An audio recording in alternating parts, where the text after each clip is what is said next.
আমি একটা government medical কলেজে স্টুডেন্ট, নিউ ফোর্থ ইয়ারে পড়ছেন আপনি? ইয়েস। আমার বাবা বিজনেস করে, আর আমরা 2 বোন। 2 বোন? আপনি কি বড় না ছোট? আমি ছোট। আপনি ছোট, আপনার আরেকটি বড় বোন রয়েছে। উনি কি ম্যারিড না আনম্যারিড? ম্যারিড। ওকে, আপনাদের বাড়ি কোথায়? বরিশাল। ওকে, বরিশাল আসলে খুবই সুন্দর একটা শহর। বরিশালের বন্ধু যারা শুনছেন তাদেরকে বলি, বরিশাল আসলে খুবই সাজানো গোছানো, খুব সুন্দর একটা শহর। ওখানে শহরের মাঝখানে একটা পুকুর আছে, পুকুরটার নামটা কি মনে আছে? বিবির পুকুর বলে, বিবির পুকুর। বিবির পুকুর বলে। তো চলুন আপনার গল্পটা শুরু করি। ছায়া, কোথা থেকে শুরু করবেন? ছোট থেকে শুরু করি। জি প্লিজ। আপনি একটু জোরে বলবেন। হ্যাঁ, আপনার কথা শুনে মনে হচ্ছে যে আপনাকে আমরা স্টুডিওতে নিয়ে এসেছি, কোনো কিছু খাবার টাবার কিছু দেয়নি, একদম দুর্বল। হ্যাঁ, একটু জোরে বলতে হবে প্লিজ। ওকে, চলুন শুরু করা যাক। আমার ছোটবেলাটা বিশেষ করে শহরেই বেশি কেটেছে। আমি স্টুডেন্ট হিসেবে মোটামুটি ভালোই ছিলাম, তার জন্য আমাকে শহরে পড়াশোনা করানোর জন্য শহরে রাখা হয়েছে। আমি মতিঝিল আইডিয়ালি স্টুডেন্ট ছিলাম। তো ওইখানে পড়াশোনা করতাম। ক্লাস 6 পর্যন্ত ওইখানে পড়ার পর আমি অসুস্থ হয়ে যাই। অসুস্থ হয়ে যাওয়ার পরে আমি আমার গ্রামে শিফট হই। শিফট হওয়ার পরে আমি আমাদের ওইখানে গভর্নমেন্ট গার্লসে ভর্তি হই। ওইখানে আমার পড়াশোনা হয়। আমি ক্লাস 5-এ বৃত্তি পেয়েছিলাম, ক্লাস 8-এও বৃত্তি পেয়েছিলাম, এবং ক্লাস 9-এ সায়েন্স থেকে পড়াশোনা। ওকে, এসএসসি আপনি সায়েন্স ব্যাকগ্রাউন্ড ছিল? Background science, SSC, higher math সহ। বাহ। আমার ক্লাস যখন আমি 7-এ পড়ি তখন একটা ছেলে আমাকে খুব ডিস্টার্ব করে, অফার করে জাস্ট, কিন্তু তখন আমি এই ব্যাপারটা সম্পর্কে কোনো অবহিতই না, কিছুই আমি জানি না। আপনি ক্লাস 7-এ থাকা অবস্থায় আপনি ফিলিংসটাই বোঝেন না যে আসলে ব্যাপারটা কি? তখন আমার মাথার মধ্যে শুধু একটাই ইয়ে ছিল যে আমি পড়াশোনা, এর বাইরে কিছু তেমন কিছু না। এবং আমি খুব চঞ্চল ছিলাম। আমার ফ্যামিলি ব্যাকগ্রাউন্ডে যত পার্সন আছে সবাই আমাকে খুব পছন্দ করতো। তারপর মানে যখন আমি ক্লাস 7-এ যখন পড়ি তখন থেকে সবসময় আমার প্লেস ছিল 1। তো তারপর 7-এ যখন পড়ি তখন ওই ছেলেটা আমাকে ডিস্টার্ব করে, তখন আমি আমার বাসায় জানাই। ছেলেটা আসলে কে ছিল? ছেলেটা সম্পর্কে আমাদের একটু বলুন, যে আপনার পাড়ায় আশেপাশে থাকতো বা এরকম কিছু? আপনার বয়সের ডিফারেন্স কতটুকু ছিল? হ্যাঁ, আমার থেকে বয়সে 5 বছরের মতো ডিফারেন্স, কিন্তু ছোট ছিল আপনার 5 বছর? আমার 5 বছর বড় ছিল। আর ও পড়াশোনা সেরকম না, মানে আমি ক্লাস 7-এ যখন পড়ি ও তখন ক্লাস 9-এ পড়ে। ওকে, মানে ওর পড়াশোনার গ্যাপ ছিল এবং এসএসসি কমপ্লিট হয়নি, ওর গ্যাপ ছিল। পরে মানে ডিস্টার্ব করে, তখন আমি আমার বাসায় জানাই। বাসায় জানানোর পরে আমার বাসায় বলতে আমি আমার কিছু কাজিনের কাছে জানাই। কাজিনের কাছে জানানোর পর আমার কাজিন কি করে ওকে রাস্তা থেকে ডেকে মানে একটু শাসায় দেয় যে এরকম করবে না, এরকম করলে এরকম করবে। তো কিছুদিন চুপচাপ থাকার পর আমি আবার স্কুল যাই আসি, কোনো প্রবলেম করে না। কিছুদিন চুপচাপ থাকে, তারপর দেখা গেছে আমি যখন স্কুল যাই আমার সাথে সাথে যায়, আবার আমি যখন আসি তখন আমার সাথে সাথে আসে, এবং নানা রকম সাউন্ড করে। কি ধরনের সাউন্ড করতো মনে আছে? হ্যাঁ, এইরকম যে ভালো লাগে বললেই তো হয়, কি প্রবলেম, আমরা কি চলি না, এরকম মানে বিভিন্ন রকম সাউন্ড করে। তো মানে সাউন্ড করে এইভাবে ক্লাস 7 শেষ হয়ে যায়, ক্লাস 8 শেষ হয়ে যায়। তো 8-এ যখন আমি বৃত্তি পরীক্ষা দেব, তো বৃত্তি পরীক্ষাটা আমাদের স্কুল থেকে একটু দূরে আরেকটা স্কুলে আমার সেন্টারটা। তো ওই স্কুলে যাই আমি বৃত্তি পরীক্ষা দেই। তো পরীক্ষার মধ্যে ও হলের পিছন দিয়ে ওয়াল টপকায় হলের ভিতরে ঢুকে। তো ভিতরে ঢোকার পরে আমার সাথে কথা বলার জন্য আমার দাঁড় করায়। তারপরে কথা বলার জন্য দাঁড় করানোর পরে আমি বলি যে আপনি আমাকে এইভাবে ডিস্টার্ব করতেছেন, আমার পরীক্ষা চলতেছে, এটা কিন্তু ঠিক না।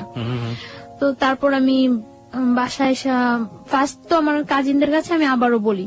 তো ওনারা বলে যে বাসায় কিছু বলিস না, এটা বাসায় বললে হয়তো সবাই টেনশন করবো।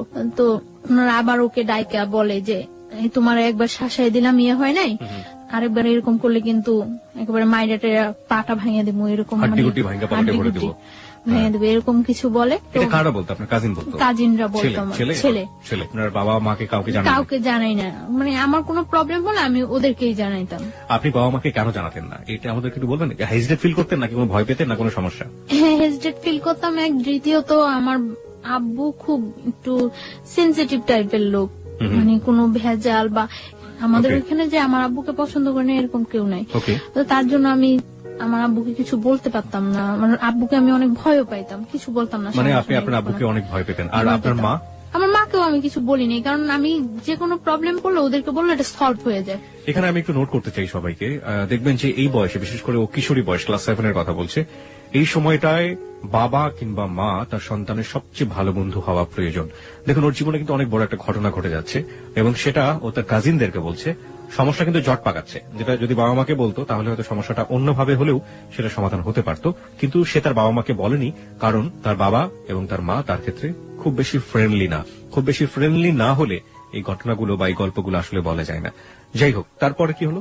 তারপর মানে ও চুপচাপ থাকে, অনেকদিন চুপচাপ থাকে। আমি ক্লাস 8 শেষ করি, 9 শুরু হয় আমার, 9ও প্রায় অর্ধেকটা শেষ হয়ে যায়। জি। তারপর আমার কিছু মানে নিউ ফ্রেন্ড হয়, কিছু আগের ফ্রেন্ডরা আমার থেকে আগের ফ্রেন্ডরা দূরে সরে যায়, আবার কিছু নিউ ফ্রেন্ড হয় আমার। তো নিউ ফ্রেন্ডদের সাথে আমি খুব খুব চঞ্চল থাকি, খুব এনজয় করি, কিন্তু আমার পড়াশোনাটা খুব সিরিয়াসলি খুব ভালোভাবে চলছে আমার পড়াশোনাটা। তারপর যখন 10-এ আমি পড়ি, তখন মানে আমার টেস্ট পরীক্ষার কিছুদিন আগে মানে ছেলেটা খুব বেশি ডিস্টার্ব করা শুরু করে, খুব বেশি ডিস্টার্ব করে মানে রাস্তায় দাঁড়া করায়, মানে চিঠি দেওয়ার চেষ্টা করে, এরকম ফোন করার চেষ্টা করে আমাদের বাসায়, বা অনেক সাইন সিম্পটম করে, যেটা আমি বুঝি যেটা ও করছে। তো আমার কাছে জিনিসগুলো খুব খারাপ লাগে। তো একদিন আমি আমার স্কুলের মধ্যে যখন মানে আমার ফ্রেন্ডদের সাথে আমি ছিলাম, তো স্কুল থেকে বের হয়েছি মতন স্কুলের সামনে ও মানে আমাকে অনেক ফ্রেন্ডদের মধ্যে দাঁড় করায়, সব ফ্রেন্ডদের বলছে সরে যাওয়ার জন্য। সবাই সরে যাওয়ার পরে আমি খুব বিরক্ত হই এবং খুব রাফ বিহেভ করি ওর সাথে। কি করেন আপনি? দেখুন, আপনি রাফ বিহেভ না বলে আপনি বলুন যে আপনি যেটা করেছিলেন সেটাই। হ্যাঁ, রাফ বিহেভটা হলো আমি ওর সাথে খুব উচ্চ স্বরে কথা বলি। উচ্চ স্বরে কথা বলার পরে মানে, কেন আমাকে দাঁড় করাইছেন, এইরকম করতেছেন কেন, আপনি কি আমার যোগ্য নাকি, এইভাবে আমি অনেক কথা বলি। গালি টালি দিয়েছিলেন? না, গালি টালি না, আমি ওইটা কখনোই পারি না। So let's practice today. তারপর মানে আমি একটু মজা করছিলাম। আমি একটু জানি যে ওই ছেলেটা তখন আপনার সাথে কি করলো, আপনি যখন রাগারাগি করছিলেন? ওকে চুপ করে বসেছিল? না, চুপ করে নাই, ও মানে দাঁড়ায়, অনেক চোখগুলা অনেক লাল থাকতো, ওর চোখ টোক বড় করে অনেক ইয়ে হয়েছে। তো আমি এক পর্যায়ে আমি ছেলেটাকে একটা চড় মারি। এক পর্যায়ে ছেলেটাকে আমি কথা কাটাকাটি হয়, এক পর্যায়ে চড় মারি। এখন একটা স্কুলের সামনে অনেক স্টুডেন্ট থাকে, অনেক লোকজন ছিল, এমনকি মানে ওই স্কুলের সামনে ঝালমুড়ি আলারা পর্যন্ত ওর ফেভারে ছিল, সবাই আমাকে মানে ওর কথা বলতো। তো চরমারি এটা ওর খুব গায়ে লাগে। গায়ে লাগার পরে কিছুদিন পর ও আমার একদিন স্কুলের মধ্যে যায়। আপনার স্কুলের মধ্যে যখন যাচ্ছে সেই ঘটনাটা আমি আসবো, তবে তার আগে আমাকে বলেন তো, এই ঝালমুড়িওয়ালাও তার ফেভারে ছিল, মানে সবাই ফেভারে ছিল, মানে ব্যাপারটা ঠিক বুঝতে। ও কি একই স্কুলে পড়তো আপনার? না, আমি গার্লসে পড়তাম। আচ্ছা। ও বয়েজে পড়তো। আমি যখন ক্লাস 10-এ পড়ি তখনও ও এসএসসি কমপ্লিট করতে পারে নাই। না, আমি জানতে চাচ্ছি যে ফেভারে ছিল মানেটা কি? ও কি খুব পপুলার ছিল ওই মুহূর্তে ক্যাম্পাসে বা ওরকম কিছু? না, পপুলার ছিল না, ও ওইখানে খুব যাতায়াত করতো, ও দেখতে সুন্দর ছিল, মানে যে কোনো কারোর সাথে কথা বললে তাকে খুব ইজি ম্যানেজ করতে পারে। ঠিক আছে, তারপরে কি হলো? তারপরে আপনার চর মারার পরে আপনি বলছিলেন যে চর মারার পরে কিছুদিন যায়, মনে হয় 4-5 দিন যায়। 4-5 দিন গ্যাপের পরে ও একদিন আমার স্কুলে যায়। তো আমি কলের কাছে ছিলাম, কলের কাছ থেকে আমি ঘুরে আসতে নেওয়ার পরে আমি হঠাৎ ওকে দেখে আমি মানে যেই পথে আসতেছিলাম ওটা ব্যাক করে অন্য পথে আসতে নেই। তো আমার তখন একটু ভয় কাজ করে, মানে আমি দেখতেছি যে ও কয়েকটা ছেলে নিয়ে ঢুকছে, তো ভয় কাজ করে। তারপর আমি ওই ঘুরে আসতে নিলে ও মানে দৌড়ে ঘুরে এসে আমার সামনে দাঁড়ায় আমার হাতে ধরে টান দেওয়ার পর আমি মানে ওইখানে আমি হাত ছাড়েন বলে উঠি। তারপরে কিছু মেয়েরা থাকে পিছনে, তারা ওইখানে আসার পর মানে ও আমাকে বলতেছে যে তুমি আমার ওই দিন যে অপমানটা করছো কাজটা ঠিক করো নাই, আমি তোমার একদিন হইলেও আমার বাসায় নিয়ে ছাড়বো, একদিন হইলেও আমার ঘরে ভাত রান্না করামো তোমাকে দিয়ে। তো আমি বলছি আচ্ছা ঠিক আছে, পারলে কইরেন। এরকম কথা বলার পরে প্রেক্ষিতে মানে ও তখন চলে আসার পরে অনেক দিন যাবত গ্যাপ থাকে। আমার এসএসসি কমপ্লিট হয়ে যায়, ওকে আমি দেখি না। এসএসসি কমপ্লিট হয়ে যায়, আমি তো মনে করছি ও মনে হয় চলে গেছে, কোথাও ইয়ে হয়ে গেছে। এসএসসি কমপ্লিট হয়ে যায়, আমি ঢাকা আসি। আমি আগে আমাদের ওইখানে কলেজেই ভর্তি হই আর পরে ঢাকা আসি। তখন ওই ইয়ারের সিস্টেম ছিল, মানে পয়েন্টেই ভর্তি করানোর জন্য ওই ইয়ার সিস্টেম হয়। তো আমি হোলি ক্রসে ভর্তি হই, ফার্মগেট হোলি ক্রসে ভর্তি হওয়ার পর আমি এখানে একেবারে শিফট হয়ে যাই ফার্মগেট হোস্টেলে। এখানে পড়াশোনা করে মাঝে মাঝে বাড়ি যাওয়া হয়, ঈদে বাড়ি যাওয়া হয়। এমনিতে ততটা বাড়ি যাওয়া হয় না, খুব ইয়ে থাকে আমার উপরে, খুব প্রেশার থাকে পড়াশোনার উপর যে আমার রেজাল্ট ভালো করতেই হবে। তো আমার চলছে, ভালোই পড়াশোনা চলছে। ইন্টার পরীক্ষা দেওয়ার পরে বাড়ি যাই অনেক দিন থাকি বাড়িতে। ওকে। যতদিন পর্যন্ত রেজাল্ট না হয় বাড়িতে থাকি। রেজাল্ট হওয়ার কিছুদিন আগে আমি ঢাকা আসি মেডিকেলের জন্য কোচিনে এডমিট হই। তো এখানে কোচিন টুচিন করার পরে মেডিকেল আমি এডমিশন দিই। মেডিকেলে এডমিশন দেওয়ার পরে আমার মেডিকেলে চান্স হয়। চান্স হওয়ার পরে ওইখানে ভর্তি টর্তি হওয়ার কিছুদিন পরে ক্যাম্পাস বন্ধ হওয়ার পরে আমি বাড়ি যাই। ফার্স্টলি বাড়ি যাওয়ার পরে আমি আমার ওই ফ্রেন্ডদের সাথে এমনি কন্ট্যাক্ট হয়। এর মধ্যে একটা ফ্রেন্ড ঢাকায় এডমিট হয়েছে ইডেন কলেজে, তো ওর সাথে ভালো কন্ট্রাক্ট থাকে। তো বাড়ি যাওয়ার পরে সবার সাথে কন্ট্রাক্ট হয়। কন্ট্রাক্ট হওয়ার পর আমরা ঠিক করি যে একদিন টিচারের সাথে দেখা করবো। আমরা বাড়িতে যে হায়ার ম্যাথ যে টিচারের কাছে করতাম ওই টিচারের কাছে দেখা করবো। ওই টিচার হলো বরিশাল মদনমোহন কলেজের টিচার। টিচারের সাথে দেখা করব। তো ওই টিচারের কাছে দেখা করার জন্য আমরা যাই, সকালবেলা যাই। আমি ওই দিন আমি চলে আসবো ঢাকা, তার জন্য আমি সকালবেলায় যাই যে আমার বিকালে ঢাকা চলে আসতে হবে। বরিশাল থেকে আসার ওয়েটা বিকালে। তো আমি সকালবেলা যাই, যাওয়ার পরে মানে অনেকক্ষণ হয়ে যায়, আমার ফ্রেন্ডরা কেউ আসে না। তারপর আমি ফোন করি সবাই, কি ব্যাপার তোমরা আসো না কেন? বলতেছে আমাদের তো আজকে পিকনিক, তো একটা কাজ করি আমরা সবাই রেডি হয়ে আসি দেখা টাকা করে চলে যাব। তো আমি বলতেছি আচ্ছা ঠিক আছে আসো, আমি কিছুক্ষণ ওয়েট করি। তারপর আসছে ওরা, আসার পরে ওরা বলতেছে আমাদের সাথে চল। আমি বলতেছি না আমার তো আজকেই ঢাকা যেতে হবে, আর তাছাড়া আমি বাসায় বলে আসিনি, আমার আম্মু অনেক রাগ করবে, সবাই অনেক রাগ করবো, আমি বলে আসিনি, এটা কিছুতেই সম্ভব না যাওয়া। পরে বলতেছে আচ্ছা আমরা তো তোর বাসার সামনে দিয়ে যাব, তুই আমাদের সাথে চল, তোকে শিফট করে দিয়ে চলে যাবো আমরা। তো আমি আচ্ছা ওকে ঠিক আছে। তো আমি একটা মাইক্রো, ওরা এই মাইক্রোটাতে করে আসছিল, আমি ওই মাইক্রোতে ওরা উঠে আমি পথ থেকে নেমে যাবো, তো আমি লাস্টে উঠি। ওঠার পরে আমি যখন মানে উঠে আমি নক করি, পরে ঘোরার পরে আমার আর কিছু মনে নেই। আচ্ছা আচ্ছা, এখানে যে কি হয়েছিল আমি কিছুই বলতে পারবো না, জাস্ট আমি একটা স্মাইলের মতো ফিল করছি। তারপর আমি আর কিছু মনে নেই, আমার সেন্স ছিল না। আমার যখন সেন্স আসে তখন সন্ধ্যার দিকে আমি ফিল করতেছি যে তখন সন্ধ্যা জাস্ট আজান হচ্ছে এরকম সময়, এবং তখন আমি দেখতেছি যে আমি মাওয়া ঘাট ওভার করেছি, just Postogola bridge, Dhaka Postogola bridge. কিন্তু আমি তখন মুখে কিছু বলতে পারছি না এবং কোনো কিছু, আমি জাস্ট একবার কি দুইবার চোখ খুলে আবার চোখ অফ হয়ে গেছে। তারপর আমি আর কিছু বলতে পারবো না। যখন আমার সেন্স আসছে রাত্রে, তখন প্রায় 2:30 কি 3টা বাজে মনে হয়, আমি ওইরকম মনে হচ্ছিল আমার কাছে 2:30 কি 3টা বাজে। তখন আমি যে জায়গা, ওই জায়গাটা টাঙ্গাইল, মানে আমি ব্যাক আসার সময় দেখেছি যে ওটা টাঙ্গাইল, কিন্তু তখন আমি জানি না ওটা যে টাঙ্গাইল। আমি একটা বাসায় আছি, ওই বাসায় অনেক লোকজন আছে, এবং আমি এর মধ্যে যখন আমি মাওয়াতে পোস্তকলা ব্রিজ, মাওয়া ঘাট যখন শেষ হলো, পোস্তকলা ব্রিজে যখন আমি চোখ খুললাম, তখন আমি দেখছি যে আমার পাশে ওই ছেলেটা বসা, সামনে আরেকটা ছেলে বসা, মাইক্রোতে 2টা ছেলে, আর আমি সামনে যে ছেলেটা বসা, ওই ছেলেটাকে আমি কখনোই দেখি নাই, আর আমার সাথে পরিচিত না ছেলেটা। আপনি কি মাইক্রোতে তখন আপনি মাইক্রোর ভিতরে? তখন আমি এর মধ্যে যে 2বার চোখ খুললাম, তখন আমি দেখতে পেয়েছি যে আমার সামনে ছেলেটা ড্রাইভারের পাশে বসা, যাকে আমি কখনোই দেখিনি এর আগে, আর আমার পাশে ওই ছেলেটা।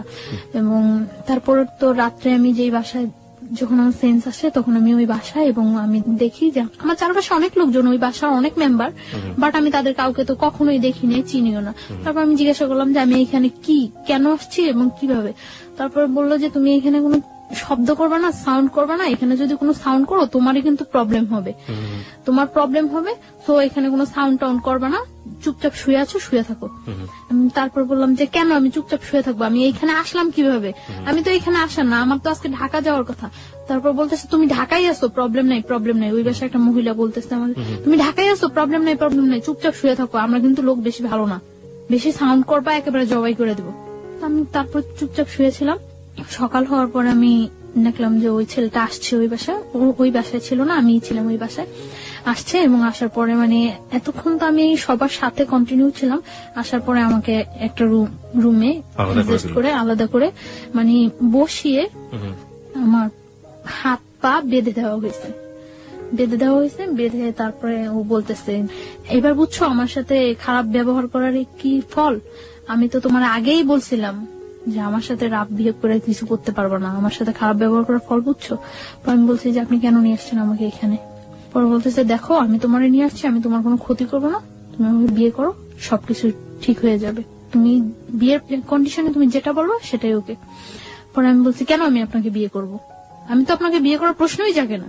আপনি নিজের অবস্থানটা আর আমার অবস্থানটা চিন্তা করেন। আমি একটা মেডিকেল স্টুডেন্ট আর আপনি একটা, যে কোনো ওয়েই নেই আমার সাথে আপনার বিয়ে হওয়ার মতো।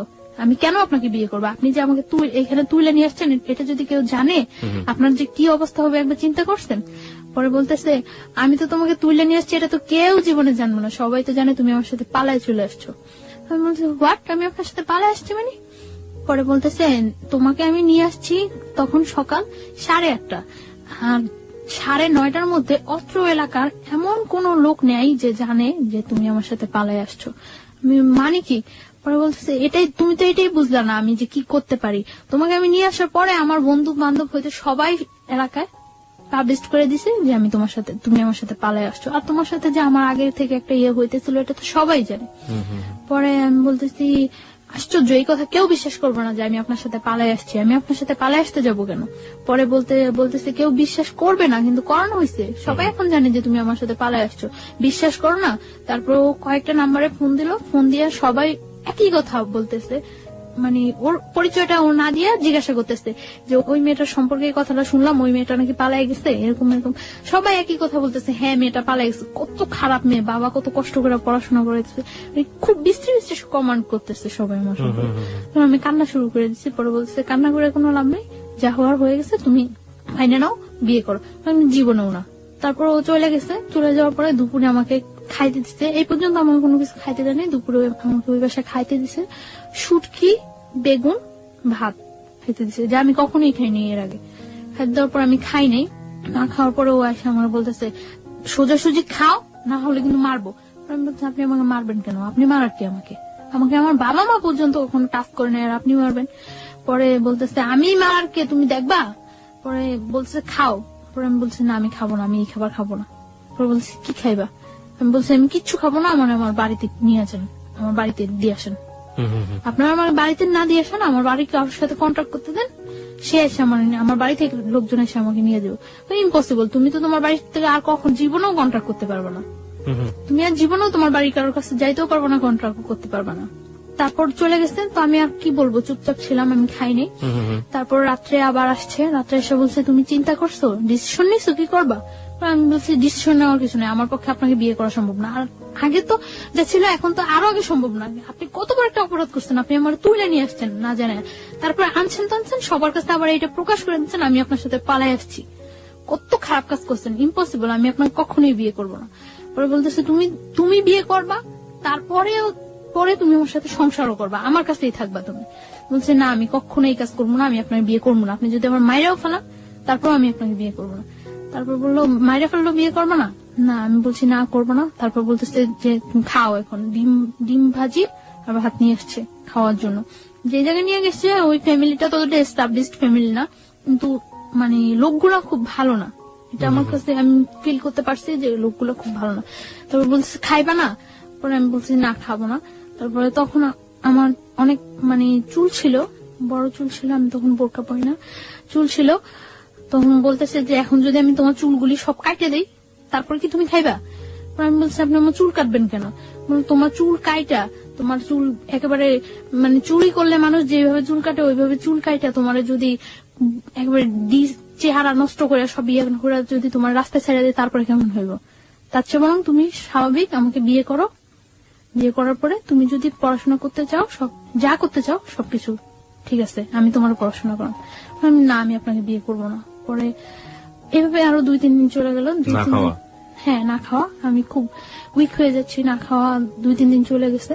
2-3 দিন চলে যাওয়ার পরে টর্চার করা শুরু করলো। টর্চার বলতে কি এমনিতে কোনো টর্চার না, জাস্ট চর মারতো, আর আমার মানে পা বাঁধা এইভাবে বাইধে রাখছিল, তো পায়ের নখের মধ্যে পাড়া দিয়ে দাঁড়ায় থাকতো, যেটা খুব পেন ফিল হতো, কারণ নখ তো খুব সেন্সিটিভ জায়গা, ওইখানে পাড়া দিলে খুব পেন ফিল হতো। তখন আমি মানে চিল্লাইতে চাইলে মুখ বন্ধ করে ধরে রাখতো।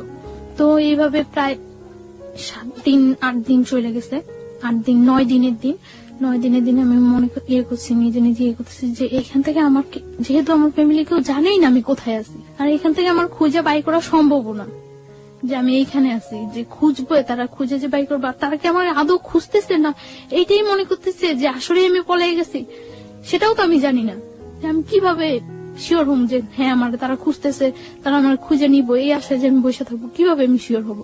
তারপর আমি ইয়ে করলাম যে না, আমি ওর ওয়েতে রাজি হয়ে যাই, তবে কিছু কন্ডিশন দিয়ে। তারপর ও আসে রাত্রে আসার পর ওই বাসায় থাকে না, ওই বাসায় শুধু আমি থাকি। ওই বাসায় থাকে না, একটা ঘরের মধ্যে আমাকে আটকে রাখছিল। ঘরটা হলো অর্ধেক টিন অর্ধেক মাটি, এরকম ঘর। তো আমি তারপর আসার পরে আমি বলছি আচ্ছা ঠিক আছে, আমি আপনার বিয়ে করতে রাজি, তবে সত্য আছে। সত্য সত্য হলো আমার পড়াশোনা শেষ না হওয়া পর্যন্ত আমি আপনার সাথে কোনো রিলেশনে যেতে পারবো না। যেহেতু আমার ক্যারিয়ার আছে, আমি মেডিকেল স্টুডেন্ট, আমার এত কষ্ট করে যেহেতু আমি এতটুকু আসছি, আমার ইয়াটা শেষ হোক, সেটা আপনার জন্য বেটার হবে, আমার জন্য বেটার হবে। যেহেতু আপনিও ততটা এস্টাবলিশড না, তখনও একটা চাকরি করতো নাকি, ওই যে অনেকদিন আগে চলে আসছে দেশ থেকে, আসে ঢাকা একটা চাকরি করতো। তো বললো যে এটা কি, এই কথা কি থাকবো? আমি বলতেছি হ্যাঁ এই কথা থাকবো, আমি পড়াশোনা করা পর্যন্ত আমাকে আপনি কোনো ডিস্টার্ব করবেন না, আমি তো বিয়ে তো করছি না। আর তারপরে বলতেছে ওকে। আপনি আসলে ডিস্টার্ব না করা বা রিলেশন বলতে আসলে কি বোঝালেন, যে ফিজিক্যাল রিলেশনের কথা? ফিজিক্যাল বা মেন্টালি বা ওর পরিবারে নিয়ে সংসার, যাওয়া, হ্যাঁ। মানে সবকিছু থেকে যাতে অ্যাভয়েড করতে পারি সবকিছু। আমি ওকে বললাম যে দেখেন, আপনি তো খুব ভালো করে জানেন যে আমি মেডিকেলে পড়াশোনা করি, আমার রেজাল্ট কি বা আমার ক্যারিয়ারটা কেমন হতে পারে। আর আমার ক্যারিয়ার, আমি যদি আপনাকে বিয়ে করি তাহলে তো আপনার ক্যারিয়ার, আমার ক্যারিয়ারের সাথে আপনিও তো জড়িয়ে গেছেন, তাহলে আমার একটা ভালো ক্যারিয়ার হলে সেটা আপনার জন্য ভালো হবে। তো আপনি আমাকে কয়েকটা বছর সময় দেন, আমার ইয়েটা শেষ হোক, পড়াশোনাটা শেষ হোক, তারপরে আমি আপনার সব ওয়ে মাইনে নেব। সেই পর্যন্ত আপনি আমাকে কোন রকম জোড়াজুড়ি বা কোন রকম ইয়ে করতে পারবেন না। পরে বলতেছে আচ্ছা ঠিক আছে। তারপর মানে ওই দিন রাত্রে চলে যায়, সকালে ও একজন লোক নিয়ে আসে। লোকটাকে, এটা কি কাজী না উকিল না কি আমি কিছুই জানি না, একটা লোক নিয়ে আসে, স্টাম্প নিয়ে আসে। স্টাম্পের মধ্যে ওই লোকটা আমার একটা ছবি তোলে আর ওর একটা ছবি তোলে, দুইটা ছবি পাশাপাশি রেখে পিন আপ করে দেয়।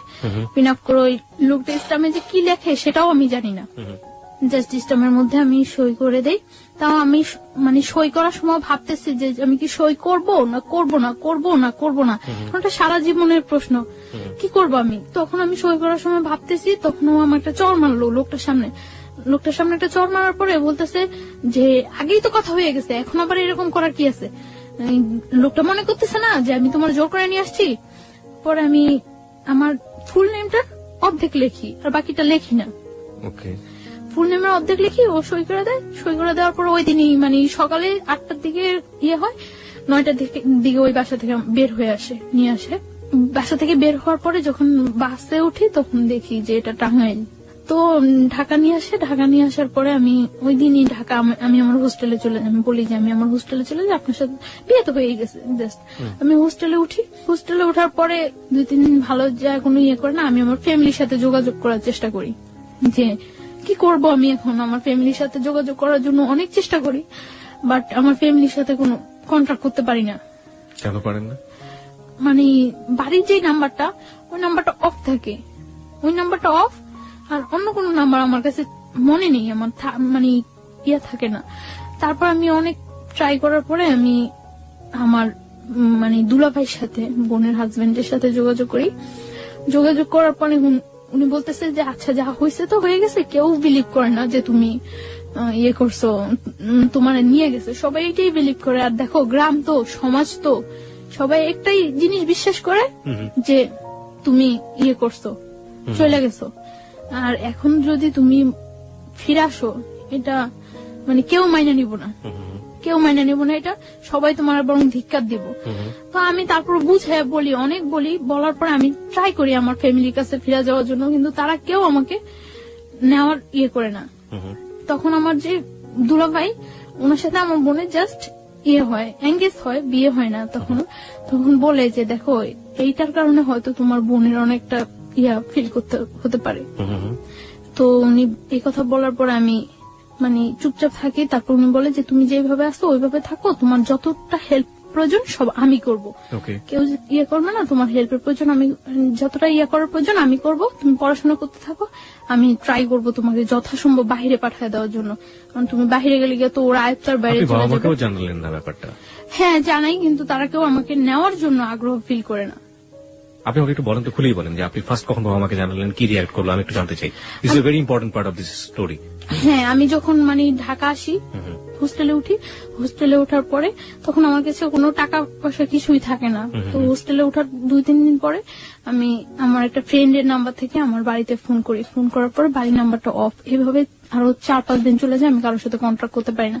তারপরে আমি হঠাৎ একদিন আমি আমার বই নাড়তেছি, বইয়ের মধ্যে আমার ওই দুলাভাইয়ের নাম্বারটা পাইছি। পাওয়ার পরে আমি আমার দুলাভাইয়ের কাছে ফোন দিছি। দুলাভাইয়ের কাছে ফোন দেওয়ার পরে ভাইয়াকে আমি সব বললাম। আপন দুলাভাই এটা? হ্যাঁ। ওকে। সবকিছু বলার পর আমার ভাইয়া বলল যে কেউ আমাকে এখন নেওয়ার জন্য প্রস্তুত না। তারপর আমি আমার মার সাথে কথা বললাম। তারাও কোনো ইয়ে করতেছে না যে তুমি যা হয়েছে তুমি চলে আসো, আমরা তোমার আবার নতুন করে পড়াশোনা করবো, আমাদের কাছে রাখবো, কোনো ইয়ে হবে না। কিন্তু তারা কেউ এরকম কোন, সবার একটাই ক্ষোভ আমি চলে আসছি। সবাই জানে যে আমি পালাই আসছি, কিভাবে আসলাম, এতটা ইয়ে করলো তারা আমার জন্য। সবাই আমাকে খুব ঘৃণা করে। তখন আমি ফিল করি যে সবাই আমাকে খুব ঘৃণা করে। তখন আমার মধ্যেও রাগ হয় যে আমি এতটা তাদেরকে সাপোর্ট দিছি, তারা যেইভাবে চাইছে আমি ঠিক ওইভাবে পড়াশোনা করছি, ওইভাবে ইয়ে হয়েছি। এই মানুষগুলো আমাকে এতটা ভালোবাসতো, আর সামান্য কয়টা দিনের ব্যাপারে এই মানুষগুলো আমার এতটা অবিশ্বাস করে। আমার মধ্যেও খুব রাগ হয় তখন যে আমি বারবার ফোন করতেছি, বারবার চেষ্টা করতেছি তাদের কাছে যাওয়ার জন্য, কিন্তু কেউ রেসপন্স করতেছে না। একটা লোক বলতেছে না যে আচ্ছা তুমি আসো, বা আমরা আসতেছি তোমার নিয়ে যাবো, বা তুমি আমাদের কাছেই থাকবা, আগের মতো যা হয়েছে সব ভুলে যাও। কেউ আমাকে এই সাপোর্টটা দেয় না। সবাই বলে যে এই কাজটা তুমি কিভাবে করলা, এই কাজটা তুমি কিভাবে করলা। কেউ আমার কথা বিশ্বাসই করে না যে আমি এই কাজটা করি নাই। প্রত্যেকটা মানুষ আমাকে ধিক্কার দেয়, প্রত্যেকটা মানুষ, যে মানুষগুলো আমাকে এত ভালোবাসতো ওই মানুষগুলো প্রত্যেকটা মানুষ ধিক্কার দেয়। তারপর আমি ইয়ে করি যে যা হয়েছে তারা যখন আমার চাই না, আমি আমার নিজে পাই যেইভাবেই হোক দাঁড়াইতে হইবই, আমি যেইভাবেই হোক আমার পড়াশোনাটা চালিয়ে যেতে হবে। এর জন্য যদি আমার ওই ছেলের সাহায্য নিতে হয় আমি তাও নিব। তারপর আমার ভাইয়া বলে যে তোমাকে যতটুকু সাপোর্ট করে আমি করব, তবে আমি এটা করতে পারবো না যে তোমার আমি নিয়ে আসবো, এটা আমি পারবো না। তোমাকে আমি সাপোর্ট করব, তুমি পড়াশোনা করতে থাকো, আমি ট্রাই করতে থাকি তোমাকে যেভাবে হোক বাইরে পাঠিয়ে দেওয়ার জন্য। বাইরে পাঠাইলে তোমার ক্যারিয়ারটাও ঠিক হয়ে যাবে, তুমি কয়েক বছর বাইরে 4-5 বছর বাইরে থাইকে আসলে সবকিছু দেখবে ঠিক হয়ে যাবে। তারপর আমি ভাইয়ার কথা মতো ইয়ে করতে থাকি। তো এটা যেভাবে হোক জানতে পারে যে আমি আমার ফ্যামিলিতে কন্ট্রাক্ট করছি, জানতে পারে। জানার পরে ও হোস্টেলে এখানে নানা রকম প্রবলেম করা শুরু করে। তো হোস্টেলে এখানে নানা রকম প্রবলেম করার পরে হোস্টেল থেকে আমাকে বলে দেয় যে দেখো তুমি ছাড়াও এখানে আরো অনেক মেয়েরা থাকে, সো এরকম প্রবলেম করলে তো সমস্যা, কি হয়েছে ব্যাপারটা বলো। আমি তাদেরকে কিছু বলতে পারি না, কারণ এই ব্যাপারটা কি বলার মতো কোনো ওয়ে আছে যে আমি তাদেরকে বলবো। তারপর আমি ইয়ে করি যে আমি ওরা বলি যে কি চান আপনি যে এইভাবে ডিস্টার্ব করতেছেন, আমি হোস্টেলে প্রবলেম হচ্ছে, আমার পড়াশোনার প্রবলেম হচ্ছে, কি চান। তো ও বলতেছে যে দেখো তুমি আমার বাসায় থাকো, আমার বাসায় থাকতে তো কোনো প্রবলেম নেই, বাসায় থাকো, বাসায় থেকে পড়াশোনা করো, তাহলে আমি তোমার একটা টেক কেয়ারও করতে পারবো। পরে আমি বললাম আচ্ছা ওকে, আমি আপনার বাসায় যাবো। পরে ওর বাসায় নিয়ে যায়। ওদের বাসায় ওর মা, ওর বোন, ও থাকে, 3 জন থাকে। ওদের বাসা নিয়ে যায়। বাসা নিয়ে যে ওর বলে যে সবাইরে বলে যে ওর সাথে কখনো কোনো রাগ বিহেভ হবে না, কোনো জোর হবে না, ও এখানে থাকবে, পড়াশোনা করবে, ওর মতো থাকবে ও। তো আমি ওই বাসায় থাকি। ওকে আপনাকে পরিচয় করিয়ে দেয় যে ও আমার বউ? হ্যাঁ, ওই ফ্যামিলি সবাই জানে যে ওইভাবে বিয়ে করেছে। কিভাবে বিয়ে করেছে সেটাও কি জানে না, কারণ না জানলে ওর মানে যখন আমরা টাঙ্গাইল ছিলাম তখন ওর বাড়ি থেকে ওকে সাপোর্ট দিছিল এবং টাকা পয়সার ব্যাপারে হেল্প করছিল। সো না জানলে তো পসিবল না এটা। ওকে এক বাবার একটাই ছেলে ছিল? না। কয় ভাই বোন ছিল ওরা? ওর 2 ভাই 1 বোন। ওই বড় ছিল সবার? হ্যাঁ, ও বড়। ওকে, বাবা কি করতেন ওনার? বিজনেস। ওকে, ঠিক আছে, চলুন। তারপর ওর বাসায় যাওয়ার পর ও ইন্ট্রোডিউস করে দেয় সবার সাথে এবং সব বলে যে যাতে আমার উপর কোনো প্রেশার ক্রিয়েট না করে। তো ওই বাসায় থাইকে আমি পড়াশোনা করতেছি, ভালো ইয়ে করতেছি, কিন্তু আমার মনের মধ্যে সবসময় একটা ভয় কাজ করতো যে ওর বাসায় আছে, ও তো খারাপ, ও খারাপ না হলে এই কাজটা জীবনেও আমার সাথে করতে পারতো না। সো কখন যেন ও কি করে সবসময় আমার মনের মধ্যে একটা ভয় কাজ করতো। এবং আমি খুব দিন দিন খুব অসহায়, সবসময় মনে হতো যে দুনিয়াতে আমার কেউ নাই, আমি খুব অসহায় এরকম ফিল করতাম আমি। কারণ কারো কাছে আমি না প্রকাশ করতে পারতাম, না কারো কাছ থেকে কোনো সাহায্য নিতে পারতাম। তো আমার ভাইয়ার কাছে, আমি কলেজে যাই ভাইয়ার কাছে ফোন দিতাম। ফোন দেওয়ার পরে ভাইয়া বলতো যে যেহেতু ও তোমার উপর কোনো প্রেশার করছে না, তুমি থাকো, আমি যতদিন পর্যন্ত তোমার বাহিরেও যাওয়ার ওয়েট না করতে পারতেছি ততদিন পর্যন্ত তুমি থাকতে হইবে এখানে। তো তারপর আমি কলেজে যাই, পড়াশোনা করি, কোনো ইয়ে করি না। তো আমি সকাল 7টার দিকে কলেজে চলে যেতাম। কলেজ শেষ করার পরে আমি আমি একটা স্যারের সাহায্য নিয়ে আমি একটা হসপিটালে কলেজ শেষ করার পরে প্র্যাকটিস করি, ওই স্যারের কাছে হসপিটালে প্র্যাকটিস করি ধানমন্ডিতে। ওকে, ধানমন্ডিতে একটা হসপিটালে প্র্যাকটিস করি। তো তারপরে এই প্র্যাকটিস করে আমি বাসায় ফিরতাম রাত্র 10টা 11টা, যতটা সময় ওদের থেকে বাইরে থাকা যায় বাসায় ফিরতাম। তো যাইও আমি দেখা যেত বাসায় যাইও আমি ঘুমাইতাম না, খুব ভয় থাকতো আমার মনের মধ্যে যে কি হয় একটা সবসময় একটা ভয় কাজ করতো। এবং আমার পড়াশোনা হইতেছে, আমার পরীক্ষা হয়, পরীক্ষার পর আমার রেজাল্ট খারাপ হয়, রেজাল্ট খারাপ হওয়ার পর আমি ফিল করতে পারতেছি যে এই ব্যাপারটা আমার পড়াশোনায় খুব হয়ে যায়। তখন মেডিকেল আপনি কোন ইয়ার স্টুডেন্ট? ফার্স্ট ইয়ার দিচ্ছেন আপনি, ফার্স্ট ইয়ার ফাইনাল দিচ্ছেন? ফার্স্ট ইয়ার ফাইনাল দিচ্ছি। তো তারপর আমি করি যে এইভাবে তো চলতে পারে না, এইভাবে কিভাবে আমার যেভাবেই হোক ওদের সাথে আমার মানায় যাইতেই হইবে, যেভাবেই হোক এইভাবে আমার পড়াশোনার ক্ষতি হইতেছে। তো রেজাল্ট খারাপ হয়, তারপর আমি আবার ভালো করে পড়াশোনা করা শুরু করি। আমি সারাদিন বাইরে থাকলেও সারা রাত জেগে পড়াশোনা করি, তো আমার শরীর খুব হয়ে যেতেছে। ওই ছেলেটা কি করতো এই সময়টাতে আপনার? ও একটা জব করতো। না, আপনার সাথে কি ধরনের আচরণ করতো? না, আমার সাথে ও সবসময় ভালো আচরণ করতো, কিন্তু ও শুধু একটা চাইতো যে আমি ওর কাছ থেকে কোনো হেল্প নিতাম না, টাকা পয়সা কোনো। ও আমার প্রায় সময় এটা জিজ্ঞাসা করতো যে আমি এটা কিভাবে করি, কিন্তু এটা তো আমার ভাই আমার সুন্দরবন কুরিয়ার সার্ভিসে আমার জন্য সবসময় টাকা পাঠিয়ে দিত। আমি বললেই হতো যে ভাই আমার টাকা লাগবে, এটা লাগবে, হ্যাঁ দুলাভাই পাঠিয়ে দিত। তো এর মধ্যে আমি পাসপোর্ট করে সবকিছু আমার জমা দেওয়া হয়ে গেছে। বাইরে আমি অ্যাপ্লাই করছি। কোন দেশে অ্যাপ্লাই করেছিলেন? কানাডাতে চলে যাওয়ার জন্য। কানাডাতে যাওয়ার জন্য স্টুডেন্টের ভিসায় কানাডায় যাওয়ার জন্য করছি, অ্যাপ্লাই করা হয়েছে। তো লাস্ট 2011 লাস্ট ইয়ার লাস্ট দিন 31st নাইট এ পর্যন্ত ভালোই ওই বাসায় থাকতাম। এই সময়টাতে আপনার যেহেতু উনি অবৈধভাবে হোক বৈধভাবে হোক যেভাবে হোক জোর করেই হোক উনি আপনার হাজবেন্ড হয়ে গিয়েছেন, সুতরাং হাজবেন্ড তার ওয়াইফের কাছে একটা সম্পর্ক দাবি করতেই পারেন। এই সময়টাতে কি কোনো ধরনের কোনো ইন্টিমেসি আপনাদের? কখনোই আমার উপরে এরকম কিছু করতো না, কোনো ফিজিক্যাল কোনো ইন্টিমেসি, ফিজিক্যাল বা আমি কোথায় যাই কেন যাই কোনো ইন্টারফেয়ার, শুধু ওর হতো যে ওর বাসায় থাকতে হবে এইটাই। মানে কখনো আপনার ফ্রিডম নিয়ে কোনো অত্যাচার করতো না, কিছু করতো না, শুধু একটা কথা আমার বাসায় থাকতে হবে। হ্যাঁ, বাসায় থাকতে হবে। ও মানে মনে করতো যে হয়তো বা ওর বাসায় থাকলে আমি সেফ আছি, কিছু করতে আসছি না বাহিরে। কোনো ধরনের অত্যাচারও করেনি, মানসিক বা শারীরিক? না, শারীরিক কোনো অত্যাচারও করতো না। তো আমি দেখা যেত বেশিরভাগ সময় বাহিরে খাইতাম, বাহিরে থাকতাম। আমি আপনার শাশুড়ি বলাটা ঠিক হচ্ছে না কিনা জানি না, ও বাড়ির যে অন্যান্য যে মানুষজন যারা ছিলেন তারা কি ধরনের আচরণ করতেন আপনার সঙ্গে? হ্যাঁ, আমার শাশুড়ি মানে ওর মা ফিল করতে পারতো যে আমি ওকে খুব ডিসলাইক করি এবং আমি আজকে হোক কালকে হোক চলে যাবো, এটা উনি ফিল করতে পারতো। উনি সবসময় বলতো যে এই মেয়ের জন্য এত কিছু করতেছোস, এই মেয়ের পড়াশোনা করানোর জন্য এই মেয়ের জন্য এত কিছু করতেছ, মেয়ে থাকবো না। তো সবাই বলতো, মানে উনি আপনার সাথে কোনো খারাপ আচরণ করতো না, আমার সাথে কোনো করতো না। আমার সাথে জাস্ট মানে আমি খুব কথা বলতাম না বাসায়, যে সবসময় আমি চুপচাপ থাকতাম, অফ থাকতাম সবসময়। যতটা টাইম বাসায় থাকতাম বেশিরভাগ টাইমে বই নিয়ে বসে থাকতাম, এরকম। মানে আমি না পড়লেও দেখাইতাম যে আমি পড়তেছি, যাতে কেউ ডিস্টার্ব না করে, যাতে কেউ কথা বলতে না আসে। তো আমি শুনতাম উনি বলতো যে এই মেয়ে থাকবো না, এই মেয়ে তো চলে যাইবই, এই মেয়ে তো চলে যাইবই, কারণ যে করার মতো সংসার করার মতো ওই মেয়েই ডিফারেন্স, ও চলে যাইবই। তো মানে উনি ফিল করতো এবং উনি ফিল করতো যে আমি ওদেরকে খুব ডিসলাইক করে, এটা উনি ফিল করতো এবং উনি এটা বলতো বারবার। ওকে, যাই হোক, তারপর একটা করতাম, আমি ওই বাসায় কখনো ঘুমাইতাম না। কেন? এই 1 বছর 3 মাস 3.5 মাস আমি ওই বাসায় ছিলাম। আমার মনে হয় না আমি 1 বছর 3 মাস 3.5 মাসে ওই বাসায় 3 দিনও ঘুমাইছি।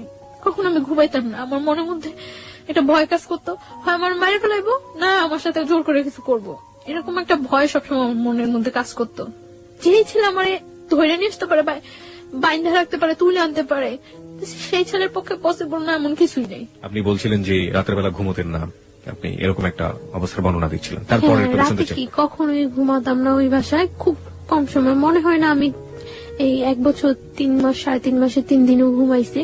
আমার বেশিরভাগ আমি কলেজ ক্লাস শেষ করে যে গ্যাপটা হতো, ক্লাস থেকে আমি নিউ একটা হসপিটালে যাইতাম যেখানে আমি প্র্যাকটিস করতাম, এই গ্যাপটা আমি বেশিরভাগ সময় স্লিপিং ট্যাবলেট নিয়ে কলেজ হোস্টেলে ঘুমাইতাম অনেকক্ষণ যাবত, 2 ঘন্টা 2.5 ঘন্টা 1 ঘন্টা 1.5 ঘন্টা। এবং ওই টাইমটা দেখা যেত যদি ঘুম যদি না আসে তার জন্য আমি বেশিরভাগ সময় স্লিপিং ট্যাবলেট ইউজ করতাম, যাতে আমার ওই ঘুমটা একটু ম্যাচুর হয়ে যায়। ঘুম হয়ে যায় যাতে। অনেক সময় দেখা যেত স্লিপিং ট্যাবলেট খাওয়ার পরে মানে এই 2 ঘন্টা 2.5 ঘন্টা 1-1.5 ঘন্টার ঘুমে কিছু হয় না, খুব ঘুম পাইতো পরে, কিন্তু তারপর করার কিছু ছিল না, আমার ফিরতে হবে, আমার ওইখানে যেতে হবে, তার জন্য আমি পারতাম না স্লিপিং ট্যাবলেট খাওয়ার পরেও ঝিমাইতে হয়তো যাইতাম আমি, তারপর আমি বাসায় ঘুমানোর চেষ্টা করতাম না কখনো। তো দেখা গেছে আমার ওই ছেলেটা কি আপনার সাথে একই রুমে থাকতো? না, একই রুমে থাকতো না, আমি ওর মার সাথে থাকতাম আর পাশের আরেকটা রুমে থাকতো। ওকে। দেখা যেত যে অকারণে ওই রুমে খুব কম ঢুকতো না ততটা এই রুমে। দেখা গেছে আমি রাতে 10টা-11টায় বাসায় ফিরছি, ওই 12টা-1টার মধ্যে সবাই ঘুমিয়ে গেছে। ওকে। সো এই রুমে আসার ততটা প্রশ্ন জাগতো না, আর আমি সকালবেলা 7টার মধ্যে বাসা থেকে বের হয়ে চলে ওর বাবা কি বলতো আপনার সাথে? বাবা কোনো ধরনের খারাপ আচরণ করতো? না, ওর বাবার সাথে আমার ততটা হইতো না, দেখা হইতো না, কথা হইতো না, তিনি খুব একটা সময় এখানে থাকতো না। ওকে। তো এইভাবে যাচ্ছিল। লাস্ট কোরবানির ঈদ, কোরবানির ঈদে যখন হয় আমি আমার মানে ওদের সাথে বাড়ি যাই, ওদের সাথে ওদের বাড়িতে যাই, গ্রামের বাড়িতে ওদের বাড়িতে যাই। তো যাওয়ার কারণ আমি একা একা কোথায় কিভাবে যাব, গ্রামের বাড়িতে যাই ওদের সাথে। যাওয়ার পরে ওদের ওইখানে আমি তো সকালবেলা যা পৌঁছায় সবাই, তো সকালবেলা যাওয়ার পর আমি 2-3 ঘন্টা পর আমি আমার নানা বাড়িতে চলে আসি, যে ওদের বাড়িতে তো আমি কখন থাকবোই না। মানে গ্রামের বাড়ি কোথায় ছিল? ওদের গ্রামের বাড়ি কোথায় ছিল? আমাদের ওইখানেই, বরিশালে। ওকে, তারপর গ্রামের বাড়িতে যায়, যাওয়ার পরে আপনি ওখান থেকে সুযোগ পেয়ে নানা বাড়িতে চলে যাই, কারণ ওইখানে গেলে হয়তো সবাই আমাকে দেখবে, আমার সাথে কথা বলবে, সবাই ফিল করবে যে ওই মেয়েটাই তো। তার জন্য আমি কিছুক্ষণ পর আমি আমার নানা বাড়িতে চলে আসি। নানা বাড়িতে চলে আসার পর আমি মানে 2-3 দিন ওইখানে থাকা হয়, তারপর আবার ঢাকা ব্যাক আসার পরে মানে ঢাকা আসার পরে আমি একদিনকে আমি সন্ধ্যার পরে আমি বাসায় ফিরতেছি, 8টা কি 8:30 বাজে আমি বাসায় ফিরতেছি। বাসায় ফেরার সময় একটা ছেলে ভ্যানের উপর বসা থাকে, কয়েকটা ছেলে, ওইখান থেকে একটা ছেলে কমেন্ট করে যে মনে হয় বাড়িতে গেছিল, কয়েকদিন যাবো তো দেখি নাই, বাড়ি থেকে আসছে। তো আমি তখন মনে করলাম যে এই ছেলেটা মনে হয় আমার ফলো করছে এর আগে, যেহেতু আমি বাড়ি থেকে আসার পরে এই কথা বলতেছে। তো আমি বাসায় চলে যাই। তো এর আগে ওই ছেলেটার ফেসটা আমার কাছে একেবারে অপরিচিত, ওই দিনই ফার্স্ট আমি ফেসটা দেখি, এবং ফেসটা দেখার পরে দেখা গেছে যে 2-1 দিনের মধ্যে ওর সাথে আমার দেখা হয়। বিশেষ করে আমি রাতে বাসায় ফেরার সময়, সকালে যখন আমি যাই 7টার দিকে তখন ওরকম কেউ থাকে না। তো রাতে ফেরার সময় দেখা গেছে 2-1 দিন পর ওর সাথে আমার দেখা হয়, এবং কন্টিনিউ তখন আমাকে কমেন্টস করতে থাকে। তো এর আগে আমি যখন পড়াশোনা করি, পড়াশোনা অবস্থা অনেক অফার হয়, কিন্তু কখনো আমার কাছে ওইগুলা রেসপন্স হয় না এবং খুব খারাপ লাগে, কিন্তু ওর কমেন্টসটা কেন যেন আমার ভালো লাগছিল। তো তখন তো আমি একেবারে সম্পূর্ণ একা, কোন ফ্রেন্ডদের সাথেও ততটা মিশতে পারি না, করতে পারি না, দেখা গেছে খুব ডিজার্ভ থাকি। তো ওর কমেন্টস গুলো ভালো লাগার পরে ও কমেন্টস করতে আমি কিছু বলতাম না, আমি শুধু হাসতাম। এরকম কিছুদিন কমেন্টস করার পরে একদিন সকালবেলা, আমি ওই দিন শুক্রবার, আমি ওই দিন কলেজ আসিনি, তো সকালবেলা 11টার দিকে আমি বাসা থেকে বের হয়েছি। বাসা থেকে বের হওয়ার পর ও তখন মনে হয় সম্ভবত ফার্স্ট ঘুম থেকে উঠছিল, তো ঘুম থেকে উঠে ও বের হয়ে আমারে দেখছিল, তো বলতেছে আজকে দিনটা অনেক ভালো যাবে। ঘুম থেকে উঠে দেখছি অ্যাঞ্জেল। তো আমি হাসা দিছি, হাসছিলাম, হাসার কাজ। কিভাবে দেখলো আপনাকে? মানে আপনি তো আপনার ওই আগের বাসাতেই থাকতেন। হ্যাঁ, ওই বাসাটা আর ওই বাসা, ওদের বাসাটা কাছাকাছি, একদম কাছাকাছি একদম। কোথায় ছিল বাসা? ঢাকার? এটা ঢাকার এলাকার নাম বললে কোনো সমস্যা নেই, আপনি ছেলের নামও বলেনি, কোনো সমস্যা নেই। কোথায় ছিল বাসাটা? ওর নামটা বলি আমি, ওর নামটা রুমেল। মানে যে ছেলে আপনাকে জোর করে বিয়ে করেছে? না, মানে সেকেন্ড ওয়ান, যে সাথে পরিচয় হচ্ছে। আর বাসাটা কোথায় ছিল ঢাকার? আপনি বাসাটা বলতে যাচ্ছেন না? ওকে, ঠিক আছে, যান। তারপর? কারণ ওই এলাকাটার সবাই প্রায় কম বেশি ঘটনাটা জানে এবং আপনাকে সবাই চেনে। ওকে, ঠিক আছে। আমি এখানে একটু শ্রোতারা অনেক খেপে যাবেন আপনার উপরে, আমি একটু শ্রোতাদেরকে অ্যাড্রেস করতে চাই। দেখুন, আপনারা যারা বলছেন যে আপনারা ওর বাসার নামটা জানতে চান, ও কোথায় থাকে সবকিছু জানতে চান, এই প্রশ্নগুলো আমি ওকে করেছি, এবং তারপরও যারা ক্ষিপ্ত হয়ে যাচ্ছেন ওর উপর, তাদের উদ্দেশ্যে আমি একটু বিনয়ের সাথে বলতে চাই, ওর বাসার অ্যাড্রেসটা জেনে বা যে ঘটনাটা যেখানে ঘটেছে এটা জেনে আপনি কি বা করবেন বলুন।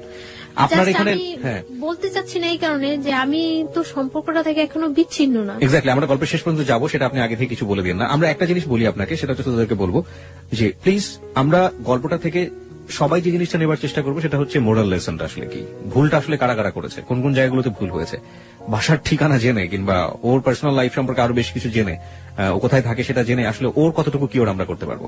হ্যাঁ, সেই হেল্পের জায়গাটা যদি কিছু থেকে থাকে, করার থাকে, তাহলে ও যতটুকু বলবে ততটুকুই আসলে এনাফ।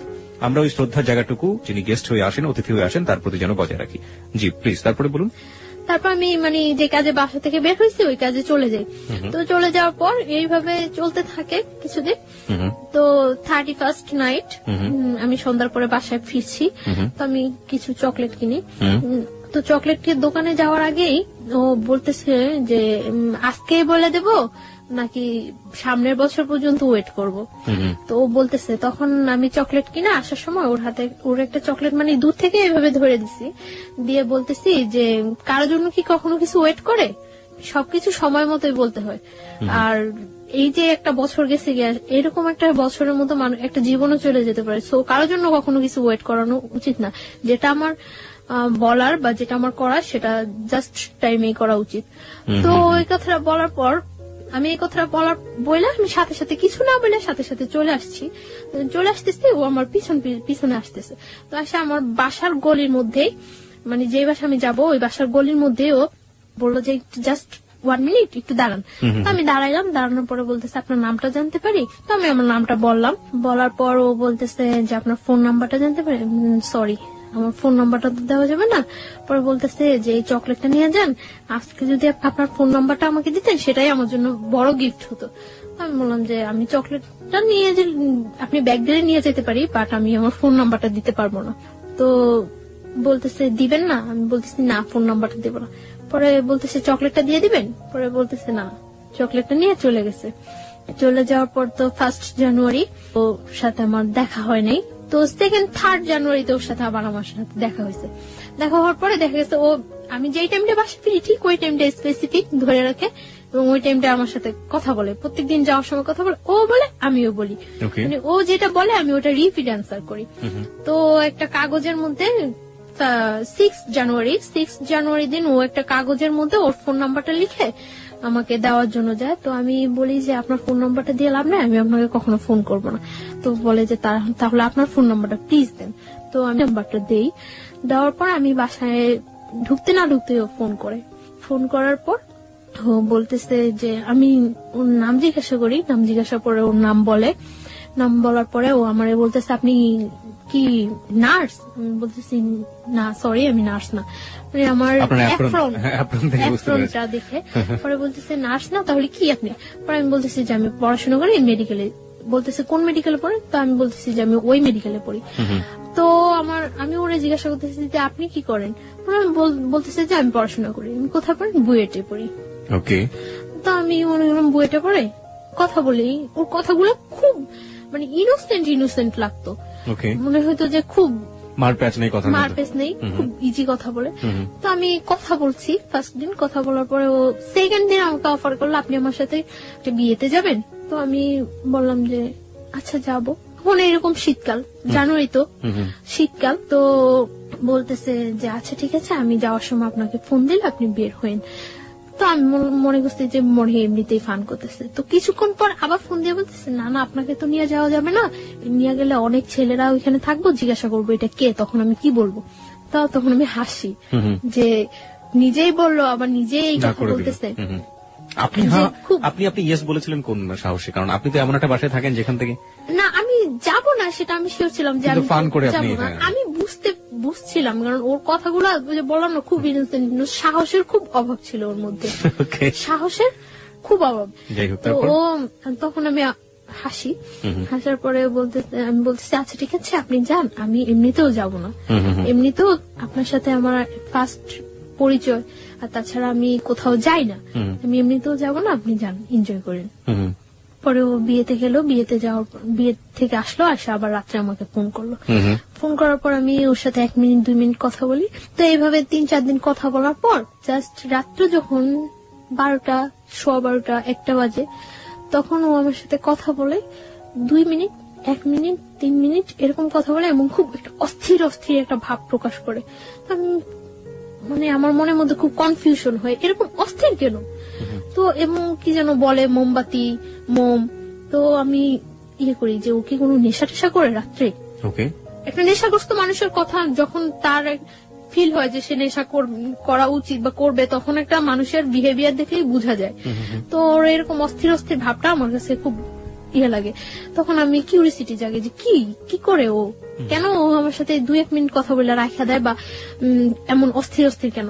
তো আমি এটা ওই টাইমটাই আমি ওরে বিশেষ করে ফোন দেই তখন রাত্রে রাত্রে, যে কেন কি করে ও আমি এটা জানার চেষ্টা করি। তো এইভাবে কয়েকদিন চলে যায়। কয়েকদিন পরে ও একদিন, ওর বাইক আছে, ও একদিন আমার কলেজ থেকে আনতে যায়, সেটা আমার না বলেই যায়, যায় ফোন করে যে আমি আসছি, আপনি আমার সাথে যাবেন। পরে আমি আচ্ছা ঠিক আছে দাঁড়ান। তো আমি বের হয়ে আসি, আসার পরে আমার নিয়ে আসে বলতে কি মানে আমার বাসায় ইজি নিয়ে যেতে পারতো, অনেকটা ঘুরায়। তো ও বলে যে আপনি জাস্ট আমাকে একটু সাপোর্ট করে বসেন, যাতে আপনি পড়ে টরে না যান, আমার ভয় লাগতেছে যদি আপনি পড়ে যান। আমি বলি কোনো প্রবলেম নেই। ও মহাখালীর দিকে নিয়ে যায়। তো মহাখালী ফ্লাইওভার অনেক রাফ ড্রাইভ করে, জাস্ট এরকম একেবারে কাত হয়ে যায় এরকম, একটু ধরার জন্য আপনাকে, মানে এরকম রাফ ড্রাইভ করতেছে। এমনিতেও ও সবসময় রাফ ড্রাইভ করে, একটু সুযোগ পাইলেই, রাস্তা একটু ফাঁকা পাইলেই এরকম করে। তো ফ্লাইওভারের উপরে একেবারে কাত হয়ে গেছে। তখন আমার কাছে একটু ভয় লাগছিল, তখন আমি এরকম কাঁধের উপর হাতটা রাখি। হাতটা রাখার পরে মানে এরকম করে অনেকটা ঘুরায়, মিরপুরের দিকে নিয়ে যায়, নিয়ে অনেকটা ঘুরে টুরে বাসার একটু দূরে বাসা থেকে নামায় দেয়। তো আমি বাসায় যাই, তারপরে এরকম কথা বলতে থাকে। তো ওই আমাকে বলে যে আপনি আমার ফ্রেন্ড হবেন। তো আমি বলছি আচ্ছা ঠিক আছে ফ্রেন্ড হবো। তখন কিন্তু আমি জানি না যে ও পড়াশোনা করে না বা কিছু। তখন আমি বলি যে আপনার ক্যাম্পাসটা তো কাছেই, আপনি কেন কলেজে যান না?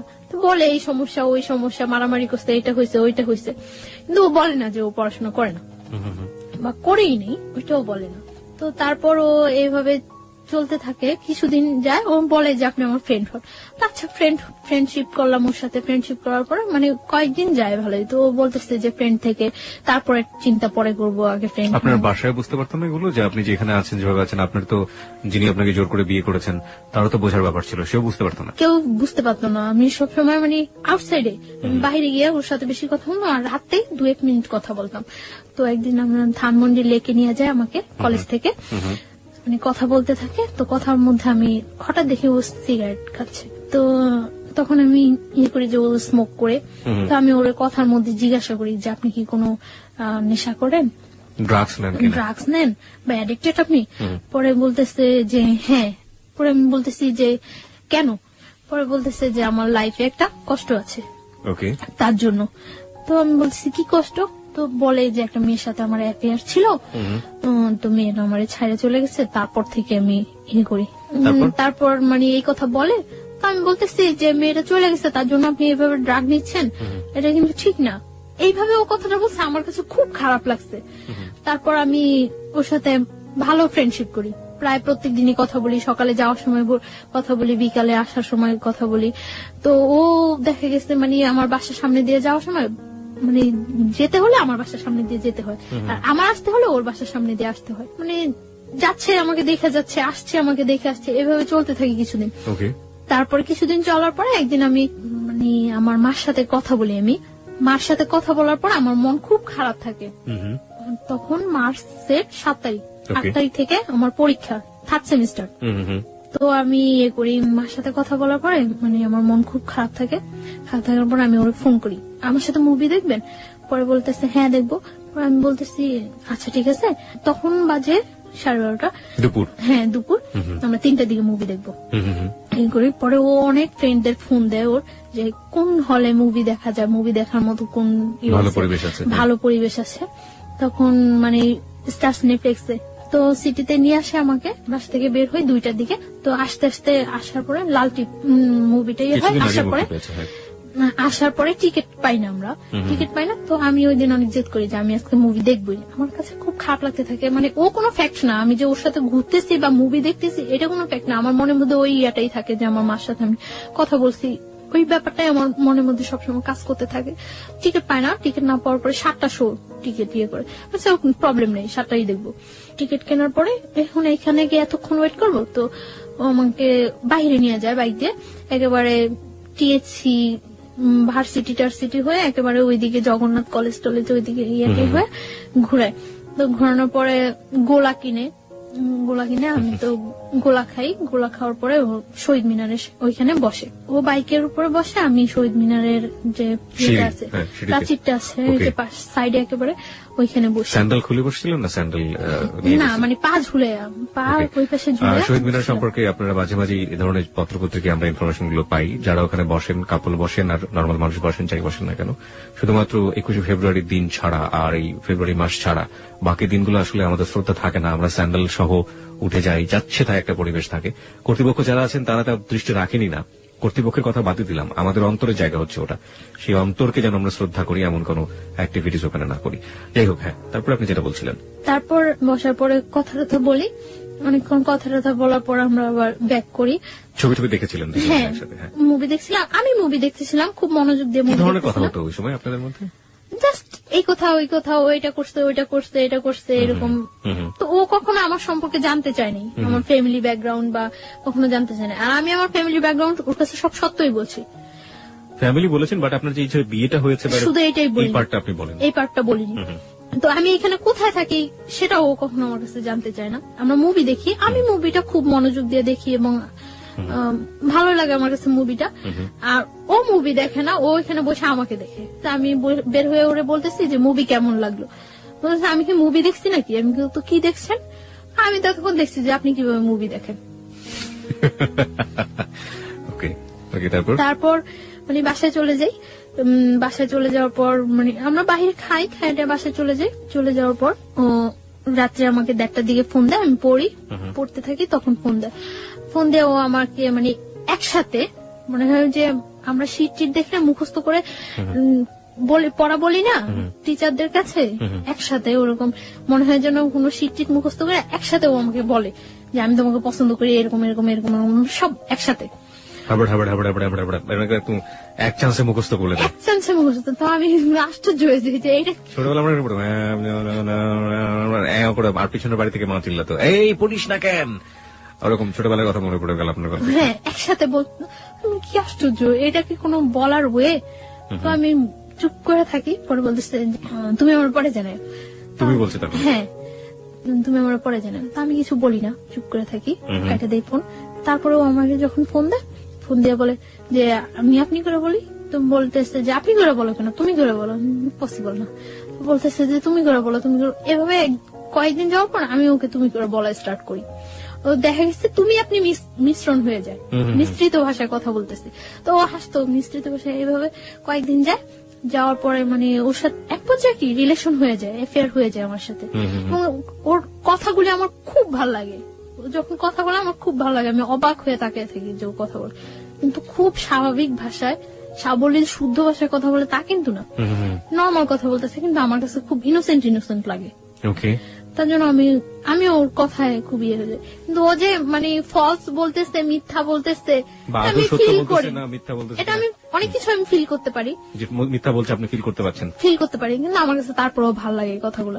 কারণ ওই সময়টা আমার কেউ ছিল না, আমার পাশে একটা লোক যে আমি তার সাথে ইয়ে করবো, এনজয় বলতে আমার লাইফটাই খুব ইয়ে ছিল। যতক্ষণ ওর সাথে থাকতাম বা কথা বলতাম আমার কাছে খুব ভালো লাগতো। সমুদ্রের মধ্যে মানুষ যখন পড়ে এবং সে যদি সাঁতার না জানে, হাতের কাছে যাই পাবে সেটাকে সে অবলম্বন করবে, সেটা খড়কুটোই হোক আর যাই হোক। গল্পটা শোনার পর আসলে তাই মনে হচ্ছে। শুনুন তারপর। তো এইভাবে কয়েকদিন যায়, অ্যাফেয়ার ওর সাথে আমার ভালো একটা রিলেশন হয়ে যায়। ও আমাকে মানে শিফট করে নিয়ে যায়, দিয়ে যায়। ওর সাথে যে কোনো ব্যাপারে আমি ওর সাথে শেয়ার করি, যে কোনো, কিন্তু শুধু একটা ব্যাপারই আমি বলি না যে আমার আগে একটা বিয়ে হয়েছিল। আমি অনেক ট্রাই করি বলার জন্য যে আমার এটা বলা উচিত, কিন্তু আমার বলতে গেলেই ভয় হয় যে এটা বললে সম্ভবত ও আমার সাথে রিলেশন রাখবে না। কিন্তু ওর কথার মধ্যে অনেক সময় প্রকাশ পাইতো যে ও বলতো যে তোমার যদি 20টাও বিয়ে হয় তাতেও কোনো প্রবলেম নেই, তারপর আমি তোমাকে বিয়ে করবো। আচ্ছা, তার মানে আপনি বলে দিয়েছেন যে আপনি তাকে লাভ করেন? হ্যাঁ, দুজনের মধ্যে ওয়ার্ড দিয়ে হয়ে গেছে। হ্যাঁ, ওকে। তো ওর সাথে আমার রিলেশনটা ভালো চলতে থাকে। তো আমি যেখানে থাকি ওইখানে কেউই জানে না যে আমি ওই ছেলেটার ওয়াইফ, কেউ জানতো না। মানে কি বাড়ির লোকজন ছাড়া আশেপাশে কেউ? বাড়ির লোকজনও জানতো না, কারণ আমরা একটা ফ্ল্যাট বাসায় থাকতাম, কেউ জানতো না যে আমি ওই ছেলেটার ওয়াইফ। ওর ফ্যামিলি ছাড়া আশেপাশে কেউ জানতো না, কারোর কাছে আমি তো বলতামই না, ওরও বলার প্রয়োজন হয় নাই, কারোর কাছে বলতো না। তো আর আমি তো সবসময় আমার মতোই চলতাম।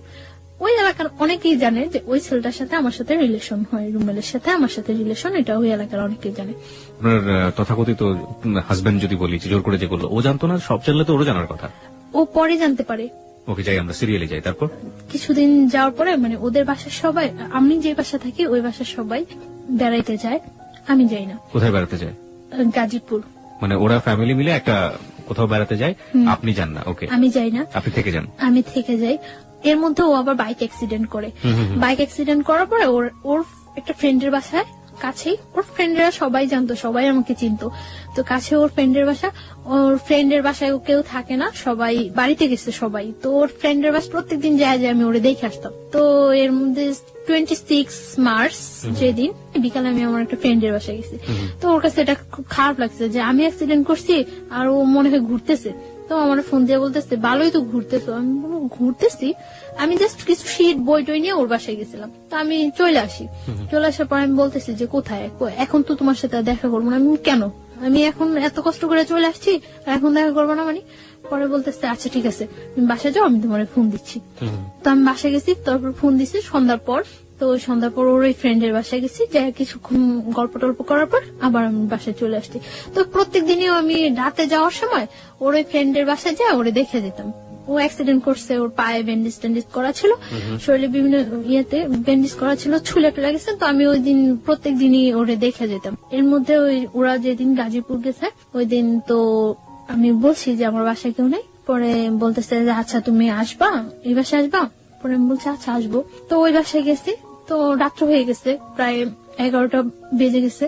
তো বলতেছে এখন তুমি বাসায় যাবা? তো 11টা বেজে গেছে, বলতেছে তুমি বাসায় যাবা? আচ্ছা ঠিক আছে তুমি নিচে যাও, আমি তোমাকে দিয়ে আসবো। পরে দিয়ে আসছে। আমার পরীক্ষা শেষ হয়ে গেছে এপ্রিলের 16 তারিখ। ওই দিন প্রচুর বৃষ্টি হচ্ছে। তো সন্ধ্যার সময় আমার বলতেছে যে এখন যদি আমি সুস্থ থাকতাম তাহলে তোমার নিয়ে ভিজতাম বাইরে। তো আমি বলতেছি আচ্ছা ঠিক আছে, তো এখন কি প্রবলেম, ভিজো। পরেও আমার বলতেছে যে একা একা ভিজতে ভালো লাগে না, তুমি আসবা? আমি বলতেছি আচ্ছা আসবো। কোথায় আসবো? ওদের বাসার সামনে ওর আরেকটা ফ্রেন্ডের বাসা, তুমি ওই বলি সামনে আসো, তোমার নিয়ে আসবো আমরা। পরে আমি গেছি, যাওয়ার পরে ও নিয়ে গেছে ওই ফ্রেন্ডের বাসা। কনস্ট্রাকশনের কাজ চলছে, 5 তলা পর্যন্ত কাজ চলছে এখন। তো 5 তলা ছাদে নিয়ে গেছি। ছাদে নেওয়ার পর অনেক বৃষ্টি হয়েছে, তো আমরা ভিজছি, অনেকক্ষণ ভিজছি। ভিজার পর খুব ভালো লাগছিল, অনেকদিন পর মনে হয় একেবারে একটা রিল্যাক্স, খুব খুব এনজয় করছি আমি। ভিজার পর ঠান্ডা লাগতেছিল। 5 তলাটা যে হচ্ছে ওই রুম গুলোর ভিতরে ঢুকে গেছি। তো ভিতরে ঢুকে গেছি মতন ওর নিচ থেকে একটা তাওয়াল আনানোর ব্যবস্থা করছে, যে ভিজে গেছে ঠান্ডা লাগতেছে। তো একটা তাওয়াল আনছিল মতন মুছে গেছে, ওইখানে দাঁড়াইছিলাম। এর মধ্যে কারেন্টটা চলে যায়। কারেন্টটা চলে যাওয়ার পর ওর ফ্রেন্ডরা ওই পাশে থাকে, সামনে থাকে, দেখতেছে যে কেউ আসছে কিনা। আর আমরা এই পাশে দাঁড়ায় কথা বলতেছি। তো আমি কারেন্টটা চলে যাওয়ার পর আমার ভয় লাগে যে আল্লাহ আমি এখানে আসলাম, এতগুলা ছেলে না কি চিনি না জানি না, হয়তো কয়েকদিনের মাত্র পরিচয়, এর চেয়ে কয়েকদিনের রিলেশন, এর চেয়ে কত ডিপ রিলেশন থাকলেও মানুষের জীবনে কত অঘটন ঘটে যায়। কেন আসলাম আমি এখানে? আমি যতটুকু না ভয় পাচ্ছি তার চেয়ে বেশি ভয় ও পাচ্ছে। ও আমাকে প্রচুর ভয় পেতো, এটা আমার কাছে সবচেয়ে ভালো লাগতো। খুব ভয় পেতো আমার। ওকে, মেয়েরাকে আসলে এটা লাইক করে কিনা? মানে ছেলেরা তাদের দেখে ভয় পাবে, ইনফ্যাক্ট কাছের মানুষ তাদের দেখে ভয় পাবে, হয়তো লাইক করে না। আমি পরে ওকে জিজ্ঞাসা করছিলাম যে তুমি আমার ভয় পেতা কেন? আমি তোমার ভয় পেতাম না, জাস্ট সম্মান করতাম যে আমি যদি তোমার সাথে ভুলেও কোনো ফল্ট করে থাকি তাহলে যদি তুমি চলে যাও, এর জন্য আমি তোমার ভয় ভয় থাকতাম। তারপরে কি হলো ওই সময়টা? ওটা বলেন, ওটা নিয়ে লোকজন খুব বেশি আগ্রহ পোষণ করছে যে ওই সময় কি হচ্ছে, সো রোমান্টিক সিচুয়েশন। তো মানে তাওয়াল নিয়ে আসে, তো তাওয়াল নিয়ে আসে মুছার পর আমি ওখানে দাঁড়াই, আমি ফোনে গান ছাড়ি। ফোনে কোন গানটা ছাড়েন? এমনি গান, মানে অডিও ছেড়ে দেয়, অডিও ছাড়ার পরে গান চলে। তো আমি দাঁড়ায় আছি, দাঁড়ায় কাঁপতেছি। ও আমার পাশেই এসে বসে, একটা বেঞ্চ থাকে, বেঞ্চের উপরে বসে ওর ফোনটা টিপতেছে। মানে আমিও না মনে হয় যে ওকে জীবনে দেখে নেই চিনি না, ও আমার মনে হয় জীবনে দেখে নেই চিনি না, এরকম একটা সিচুয়েশন। দুজনই লজ্জা পাচ্ছেন প্রচন্ড। আমি ভয় পাচ্ছি, আমি তো চেহারার দিকে তাকাইতে গেছি না যে ও কি পাইতেছে, ভয় পাইতেছে না হাসতেছে না কাঁপতেছে, আমি এটা দেখতেই গেছি না। আমি ভয় পাইতেছি আর খুব প্রকাশ করতেছি যে ওর দিকে আমার কোনো মনোযোগ নেই। আমি ফোনে গান ছাড়া ফোন টিপাটিপি করতেছি আর বলতেছি আল্লাহ কতক্ষণ বৃষ্টিটা থামবো, আমি বাসায় যাবো, কতক্ষণ থামবো। আর বলতেছে একটা ছাতা আনো না, আমি বাসায় যাই, একটা ছাতা আনো না। ওরা বলতেছে এখন আমি ছাতা আনতে হয়ে যাবো, আর এত বৃষ্টির মধ্যে তুমি বের হইলেও সমস্যা কেউ দেখলে, তার চেয়ে বরং বৃষ্টিটা কমুক তারপরে যাও। তো সন্ধ্যার পর আর কি বিজলি চমকাইতেছে, বাইরে অনেক বিদ্যুৎ চমকাইতেছে, ভয় লাগতেছে।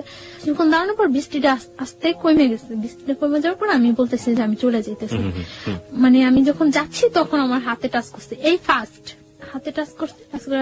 মানে আমার হাতটা ধরে টান দিয়ে বলতেছে আমি জাস্ট তোমার কাছ থেকে ঠিক এতটুকুই চাই, এর বেশি কিছু চাই না। তারপর আমি চলে আসছি বাসায়। চলে আসা 2-3 দিন পরে, আরেকদিন সন্ধ্যার পর বের হয়েছি, আমাকে একটা বাসায় নিয়ে গেছে, তাও আরেকটা বাসার ছাদে নিয়ে গেছে। ওকে। ওর ফ্রেন্ডদের অনেক ফ্রেন্ড ছিল, সাঙ্গভঙ্গ ছিল, সবাই ওকে খুব ভয় পেত, সবাই ওরে খুব ভয় পেত, শুধু আমি ছাড়া সবাই অনেক ভয় পেত। ও বলতো যে তুমি ছাড়া সবাই আমার অনেক ভয় পায়। তো একটু সন্ত্রাসী টাইপের ছিল। তো একটা ফ্রেন্ডের বাসায় নিয়ে গেছে, ছাদে নিয়ে গেছে। তো ওই দিনও ছাদে বসে অনেকক্ষণ কথা টথা বলছি। ওই দিন ওয়েদার খুব ভালো, কথা টথা বলছে অনেকক্ষণ। কথা টথা বলার পরে আমি বাসায় চলে আসতেছি। তো আমার বাসার আসার একটু আগে, মানে গলির মধ্যে আসার পরে ফার্স্ট আমি চলে আসতেছি, তখন আমার হাত ধরে বলতেছে যাও গিয়া। আমি বলছি হ্যাঁ যাই গিয়া। তো তারপর ও মানে আমার হাতটা ধরে টাই না কাছে নিয়ে ফার্স্ট ও আমার কিস করলো, এই ফার্স্ট। এর মধ্যে ওর সাথে আমার কোনো মানে কোনো টাচ বা এই ধরনের কোনো কিছু হয়নি। হ্যাঁ, ফার্স্ট কিস করলো, তো আমিও খুব অবাক হয়ে গেছি, কি করলো কাজটা, মানে খারাপই লাগছিল। আমি বাসায় আসার পর ওর সাথে আর কথা বলতেছি না, 2 দিন যাবো তোর সাথে কথা বললে। তো পরে সরি বললো, সরি বলার পর আবার আমরা কথা টথা বলতেছি। ও এর মধ্যে কার কাছে যেন শুনছিল যে আমার আগে একটা বিয়ে হয়েছে। তো আমার এই কথা জিজ্ঞাসা করানোর পরে আমি বলছি না হয়নি। প্রথমে আপনি অস্বীকার করেছেন? হ্যাঁ, না হয়নি, এরকম কিছু হয়নি। আর আমি ওই বিয়েটা তো মানি না, আমি কি বলবো যে হ্যাঁ হয়েছে, মানি না এক কথা। আমি চাইছিলাম যে ওর কাছে সবকিছু ক্লিয়ারলি বলার জন্য, বাট আমি ওইরকম কোন ইয়ে পাইতেছি না যে বললে ও থাকবো না থাকবো। এটা মানে ওকে নিয়ে আপনার মনের মধ্যে একটা ইয়েও হয়ে গেছে যে ও চলে গেলে আপনার জন্য সাস্টেন করাটা খুব কঠিন হয়ে যাবে। হ্যাঁ। আর একই সাথে আপনি খুব তোলাচলের মধ্যেও আছেন যে বলবেন কি বলবেন না। বলবো। তারপর ও আমার বলতেছে আচ্ছা ঠিক আছে, তাহলে তুমি আমার সাথে বাইরে যাবা। আচ্ছা যাবো। মানে তখন ও যেটা বলে আমি ওইটাই রাজি, ও যেটা বলে আমি ওইটাই রাজি। বলছে আচ্ছা ঠিক আছে যাবো। তো কোথায়?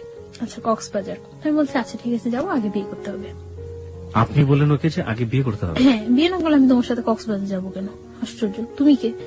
আর তোমার সাথে আমার যতটাই রিলেশন হোক, এত দূরে যাওয়া তোমার সাথে কখনো পসিবল না।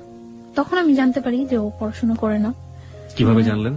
ও নিজে থেকেই মানে ওর বিয়ে করার বিয়েতে আগ মুহূর্তে সবকিছু বলে দিয়েছে? না, ওর বিহেভে আস্তে আস্তে ফিল হয়েছে যে ও পড়াশোনা করে না। তারপর ও স্বীকারও করছে যে ও পড়াশোনা করে না, নিজে থেকেই বলছে। কোন ক্লাস পর্যন্ত পড়েছে নাকি একেবারেই পড়েনি? 9 পর্যন্ত নাকি পড়ছে। তারপর এই কথা হয় যে বিয়ের পর কক্সবাজার যাব। আচ্ছা ঠিক আছে। তো ও রাজি হয়, আমিও রাজি হই।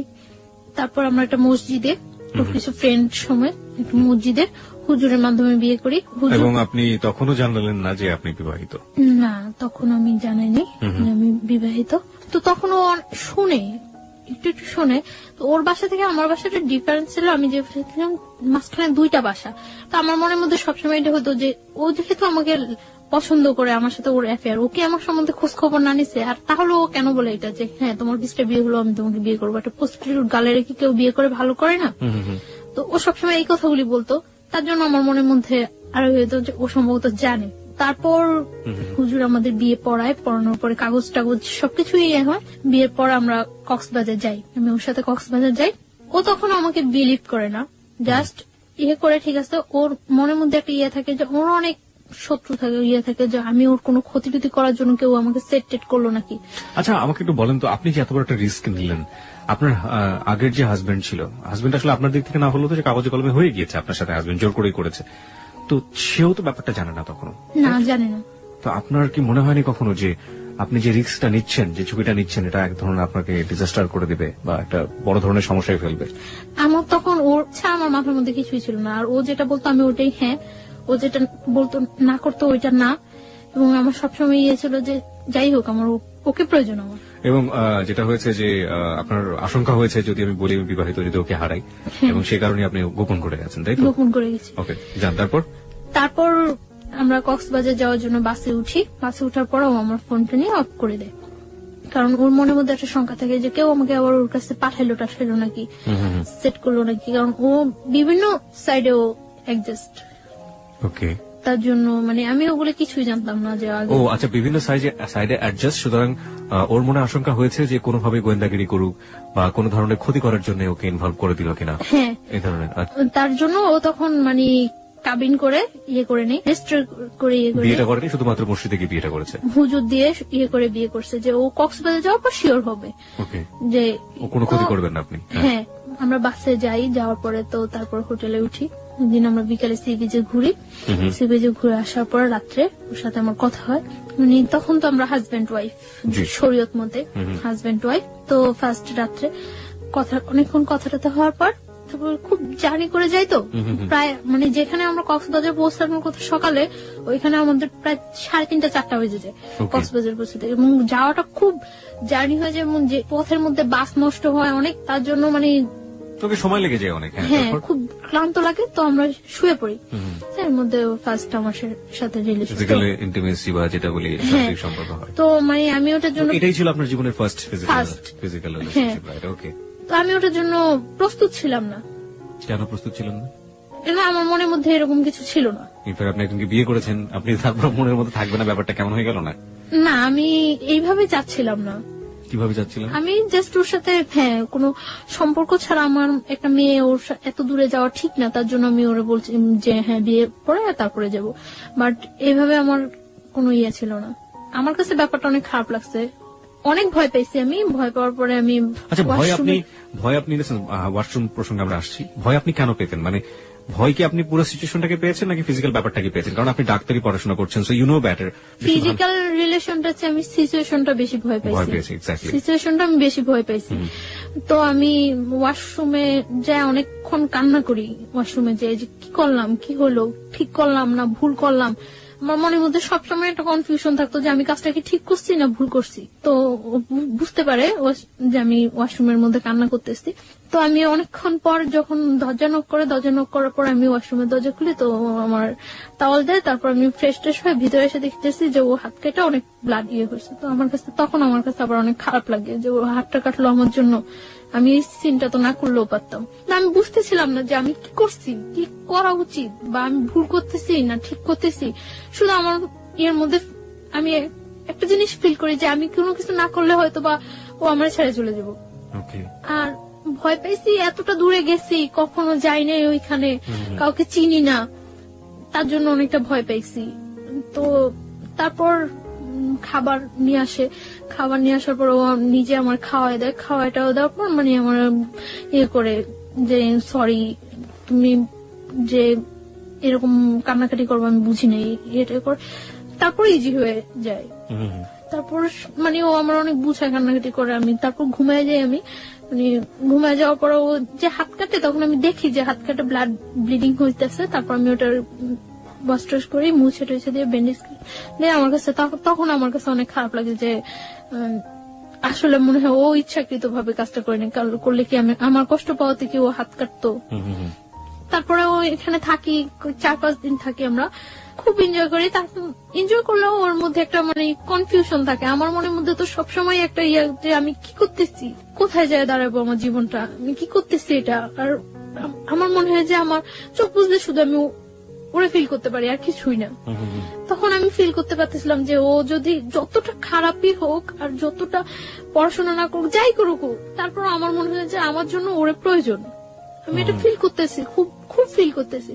হ্যাঁ, আমি দেখি যে ও খুব কান্নাকাটি করতেছে। তো আমি ওরে জিজ্ঞাসা করি যে কেন কান্নাকাটি করতেছো। তখন ও আমার বলতেছে যে আমি তোমার অনেক লাভ করি, অনেক ভালোবাসি, কিন্তু বাট যদি আমি তোমার না পাই এজন্য অনেক কান্নাকাটি করে ও, যে আমি তো আমার ফ্যামিলির কিছুই জানিনি যে এরকম ইয়ে করতেছি। এর মধ্যে আমরা হিমছড়ি, মহেশখালী অনেক জায়গায় ঘুরি, খুব এনজয় করি। তার মধ্যে আমার মনের মধ্যে সবসময় একটা ও আমার জিজ্ঞাসা করতো কি চিন্তা করো তুমি, এত কি চিন্তা করো, এত কি চিন্তা করো। তারপর আমি বলতে পারতাম না যে আমি এই ব্যাপারটা চিন্তা করতেছি। আমার মনের মধ্যে সবসময় ইয়ে হতো যে ও আমার ছেড়ে চলে যাবো তাহলে। তো তারপর আমরা ঢাকা চলে আসি। আসার সময় সারা বাসের মধ্যে আমি মানে খুব আমার পেইন ফিল হইতেছিল, পেটে অ্যাবডোমেনাল পেইন হচ্ছিল, আমার পেট ব্যথা করতেছিল প্রচুর। কেন যেন আমার খুব খারাপ লাগতেছিল, আমার মনে হইতেছিল যে আমি জীবন থেকে মনে হয় অনেক কিছু হারাই ফেলতেছি। আস্তে আস্তেই মানে সারা রাত্র আমি ইয়ে করি যে আমি আর ওই বাসায় থাকবো না, যে যেভাবেই হোক আমার এই ওকে পাইতে হলে আমার এই ওয়েটা থেকে বের হয়ে আসতেই হবে যেভাবেই হোক। আমি কক্সবাজার যাওয়ার পরেই ওই ছেলেটা জানে যে আমি ওর সাথে কক্সবাজার গেছি বা ওর সাথে আমার রিলেশন। শুনে তখন যে মানে দারোয়ান, তারপরে এলাকার লোকজন বলে যে আপনাদের বাসায় যে মেয়েটা আছে ওই মেয়েটার সাথে তো ওই ছেলেটার সাথে রিলেশন। তখন ও সবাই পাবলিশ করতে থাকে যে আমি ওর ওয়াইফ, এটা পাবলিশ করতে থাকে। তখন আমি কিছুই জানি না। তো আমি আসার পর আমি তো সকালবেলা এসে আমি দুপুরে এই বাসা থেকে বের হয়ে আসি। আপনার আগের হাজবেন্ডটা এখন পাবলিশ করতে শুরু করলো যে আপনি তার ওয়াইফ। বের হয়ে এসে আমি ওরে ফোন দিই যে আমি বাসা থেকে বের হয়ে আসছি। পরে বলতেছে কেন তুমি বাসা থেকে বের হয়েছো? আমি বলতেছি যে আমার পক্ষে ওই বাসায় থাকা সম্ভব না। তখন আমি কিন্তু বলি নাই, শুধু একটু বলছি যে আমার পক্ষে ওই বাসায় থাকা সম্ভব না। তো আসছে, আসার পরে ও বলতেছে তাহলে এখন কোথায় যাবা? অনেক মানে ঘুরতেছি আমরা, কোথাও থাকার জায়গা ম্যানেজ করতে পারতেছি না। কি আসছে রুমেল? হ্যাঁ, পরে আমরা ইয়ে করলাম, আমি আমার খালার বাসায় চলে যাই। তখন আমি ওরে প্রেশার ক্রিয়েট করতে চাই যে তুমি তোমার ফ্যামিলিতে জানো, তুমি তোমার এছাড়া তো আর ফ্যামিলিতে কোনো জানো, উপায় নেই। হ্যাঁ, যেহেতু আমাদের মধ্যে রিলেশন হয়ে গেছে, বিয়ে হয়ে গেছে, সবকিছু হয়ে গেছে, তো তুমি তোমার ফ্যামিলিতে জানো। তো প্রেশার ক্রিয়েট করার পরে ওর বোনেরে জানায়। তো বোনেরা জানানোর পর ওর বোন আমার সাথে দেখা করার কথা বলে। তো ও এটা বলে না যে বিয়ে হয়ে গেছে, এটা বলে না, জানতো যে পছন্দ করে। তো আমার ওর বোনের কাছে নিয়ে যায়, দেখা টাকা হয়, কথা টথা হয়। পরদিন 15ই জুন ওর বার্থডেতে ওর বোনের বাসা আমাকে ইনভাইট করে। ইনভাইট করার পর আমি ওর বোনের বাসায় যাই। সবাই খুব ইজি মাইনে নেয়, সবাই বুঝে না আসলে যে রিলেশনটা এত ডিপলি, এটা কেউ বুঝে না, মনে করে যে হয়তো বা থাকবে কি থাকবে না, ফ্রেন্ডশিপ আছে, গার্লফ্রেন্ড বয়ফ্রেন্ড এরকম গার্লফ্রেন্ড বিষয়টা। বয়ফ্রেন্ড মাইনে নেয় ইজিলি। তো ওর বোনের বাসায় যাওয়ার পর ওই বাসায় দুপুরে আমি লাঞ্চ করি।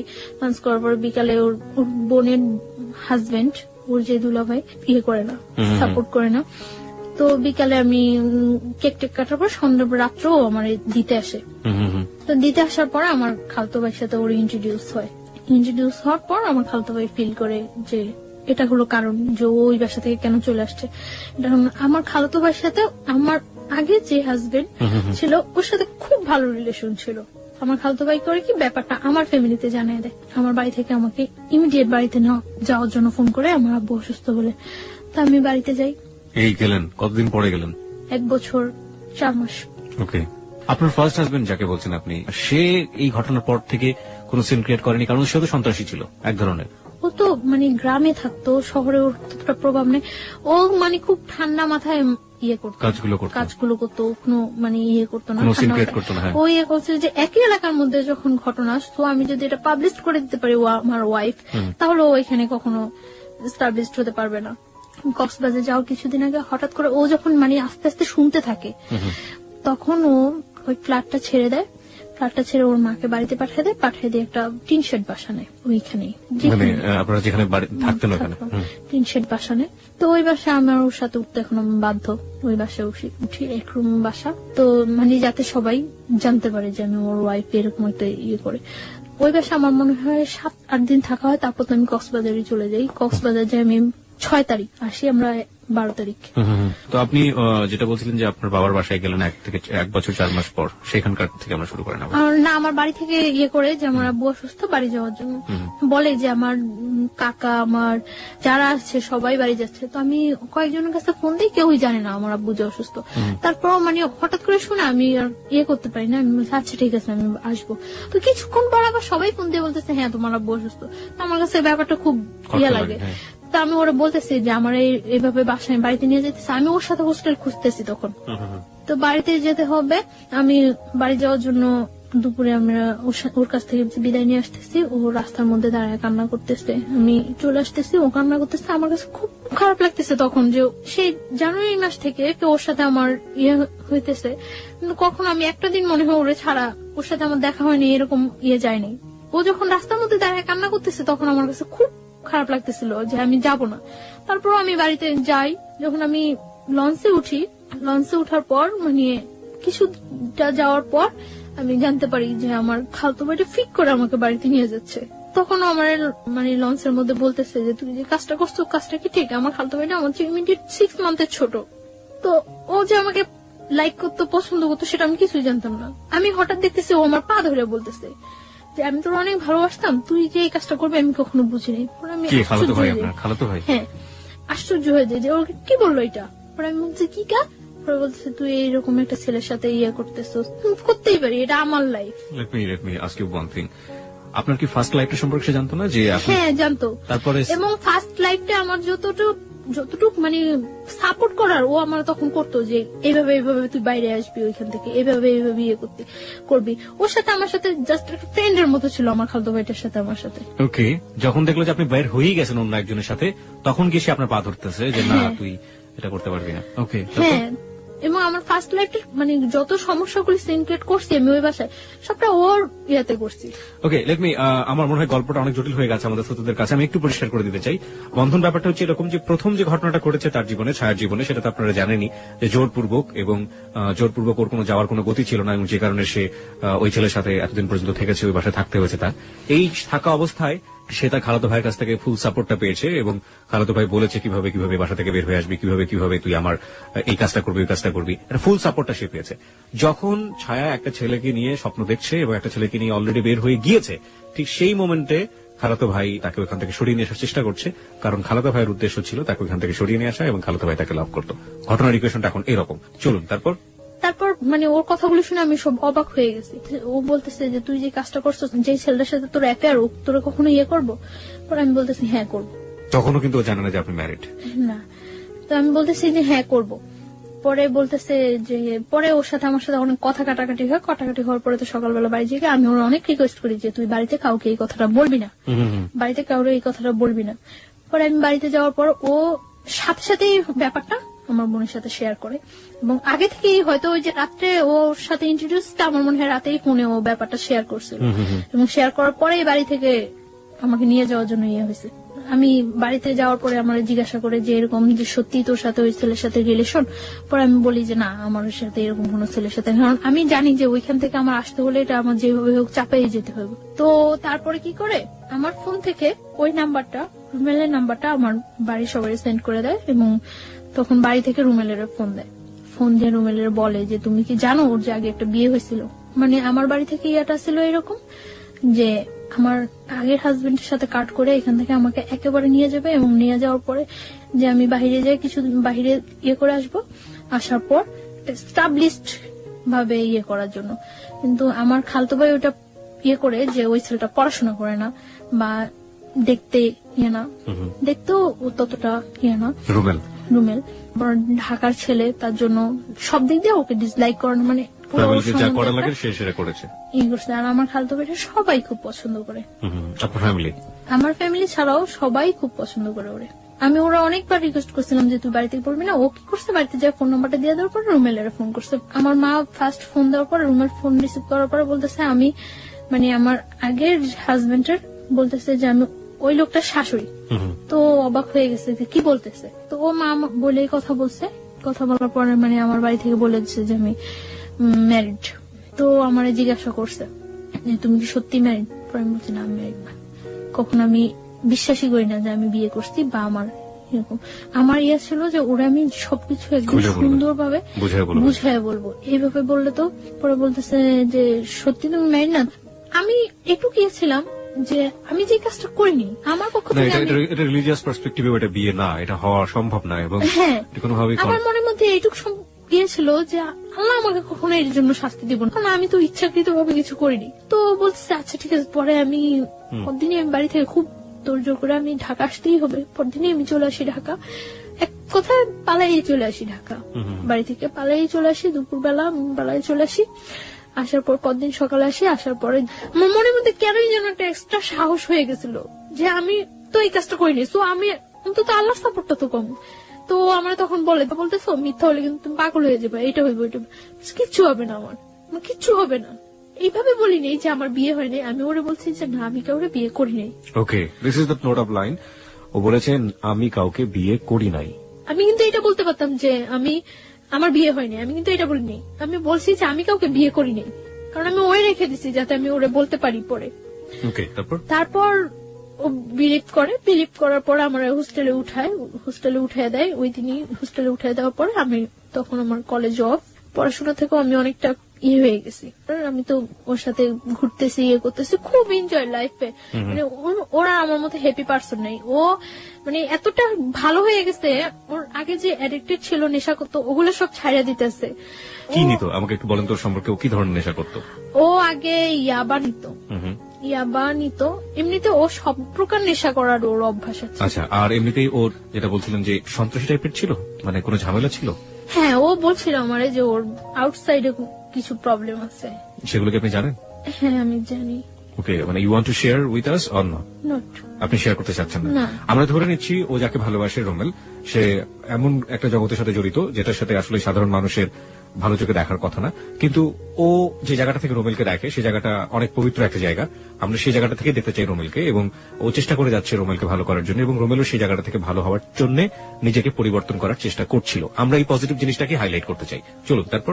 তো দেখা যেত আগে প্রচুর পরিমাণে স্মোক করতো, তো যখন আমার সাথে এরকম ডিপ রিলেশন যাচ্ছে ও তখন দিনে 2-3টা সিগারেট খাচ্ছে, মানে তাও আমাকে বলে বলে খাচ্ছে।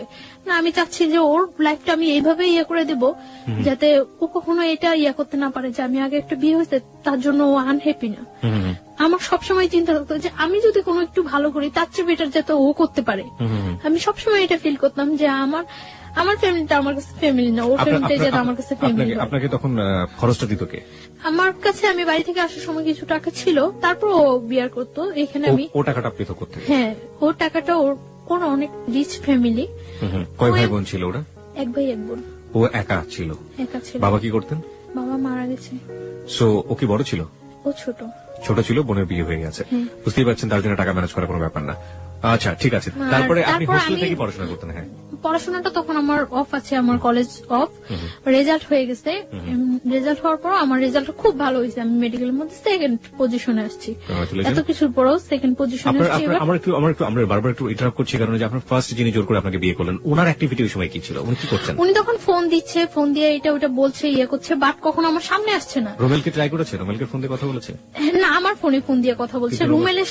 রুমেলের সাথেও আমার ফোনে ফোন দিয়ে কথা বলছে, বাট ও কখনো সামনে আসছে না। আমার ইচ্ছা ছিল যে ও যদি কখনো সামনে আসে তাহলে আমি সবটা সামনে ক্লিয়ার করে দেব। আমি তার জন্য বারে রুমেলকে বলতাম, মানে তখন তো ও জানতো না। তখন ওই ছেলেটা বলতো তখন আমি তো বলিনি, ওই ছেলেটা বলতো। তখন আমি বলতাম যে আচ্ছা ওই ছেলেটা তুমি সামনে আসতে বলো। সামনে আসার পরে আমি বুঝছিলাম যে ওই ছেলেটা যদি সামনে আসে, সামনে আসার পরে আমি সব ক্লিয়ার। আপনারা খুব সুন্দর একটা সময় পার করছিলেন দুজনে মিলে। হ্যাঁ, ওখান থেকে শুরু করতে চাই।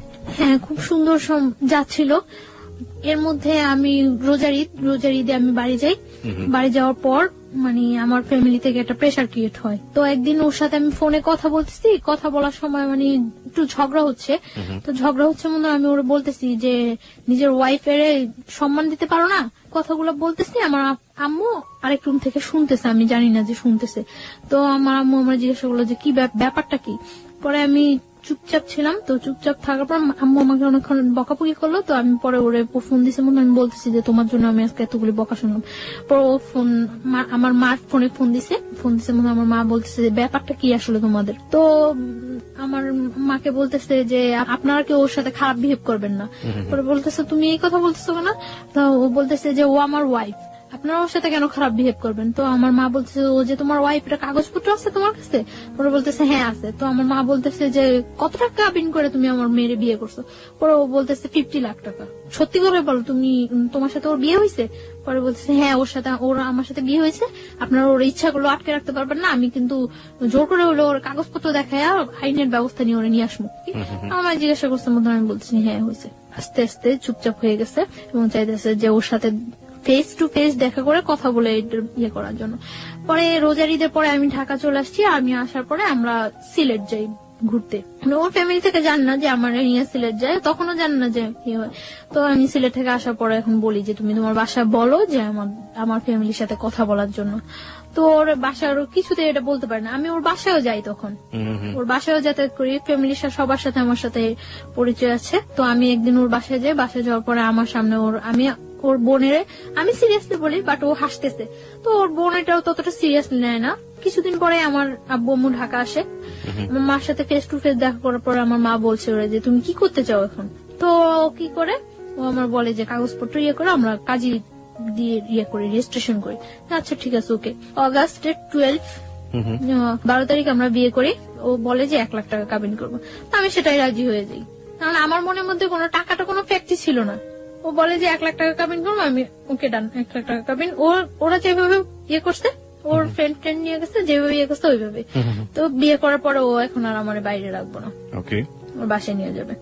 তো আমি চাইছিলাম যে তখন কিছুদিন বাইরে থাকি এবং ওর সাথে আমি ব্যাপারটা শেয়ার করি, কিন্তু ও খুব তো জোর করে বাসায় নিয়ে যাওয়ার জন্য ওর দুলাভাই ওরে বলে যে বিয়ে যখন করছো তখন বউ বাইরে রাখবা কেন। ওর বোন এর আগে আমার ফোন দেয়, বাসায় যাওয়ার আগে ওর বোন আমার ফোন দেয়, ফোন দিয়ে বলে যে তুমি আইসো না বাসায়, তুমি আইসো না, ও কোনো কাজ করে না, তোমার কি খাওয়াইবো, তোমার খাওয়াইতে হইলে আমাকেই খাওয়াইতে হইব, তুমি এখন আইসো না। আমি তখন মনে মনে ফিল করতেছিলাম যে ও যদি কিছু নাও করতে পারে কখনো, আমি তো করতে পারবো। ও যদি কিছু নাও করে, আমি ওর মতো ওর ফ্যামিলিতে বিয়ার করা আমার পক্ষে কোনো ইয়ে হবে না, যেহেতু আমি ইয়েটা কন্টিনিউ করতেছি এবং আমার রেজাল্টটা এত ভালো, তো আমার এটা কোনো প্রবলেমই হবে না। তো ও নিতে আসে আমারে হোস্টেলের ওইখানে, তো আমি যাই ওর সাথে, বাসায় যাই। ওর বাসায় যাওয়ার পরে ওর মা কিছুতেই আমার সাথে ইয়ে করতেছে না। তারপর ওর বোন আসে, তো মোটামুটি ভাবে তো মাইনে নেয়। তখন ওর সাথে আমার থাকতে দেওয়া হয় না, আমি ওর মার কাছে থাকি, ওর রুমে থাকে। তো এটা ওর কাছে অনেক ইয়া লাগে যে আমি এই পাশে থাকি। ও বারে বারে আমার কাছে ডাকে, আমাকে রাতে 12টার দিকে ডাকে, তো আমি ওর রুমে যাই। ও ফুল সাউন্ডে গান ছাড়ে রুমের মধ্যে, ফুল সাউন্ডে গান ছাড়ার পর ও আমার সাথে কথা টথা বলে, তো অনেকক্ষণ ওই রুমে থাকি। থাকি কি হাজবেন্ড ওয়াইফ রিলেশন হয় ওখানে। হ্যাঁ, তারপর আমি বলি যে মাকে মিন করবো, আমি চলে যাই। ও বলতেছে না তুমি এখানে ঘুমাও, প্রবলেম নাই। আমি বলছি না আমি চলে যাই। পরে আমি মানে মার রুমে চলে আসি, মার কাছে ঘুমাই।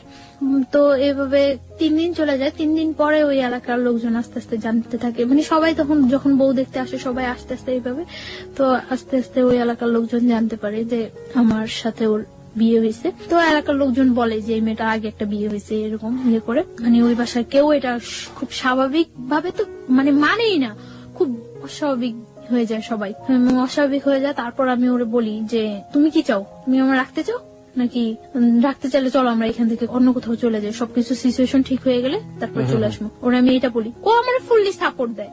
আমি যে কোনো একটা কিছু করব বা সবাইকে আমি কিছু বলবো বা কোনো একটা, ও আমার সবসময় চাপায় রাখে এবং ওটা ফুললি সাপোর্ট দেয় যে না সবকিছু ঠিক হয়ে যাবে, সবকিছু ঠিক হয়ে যাবে। ওর উপরেই আমার 100% ভরসা থাকে।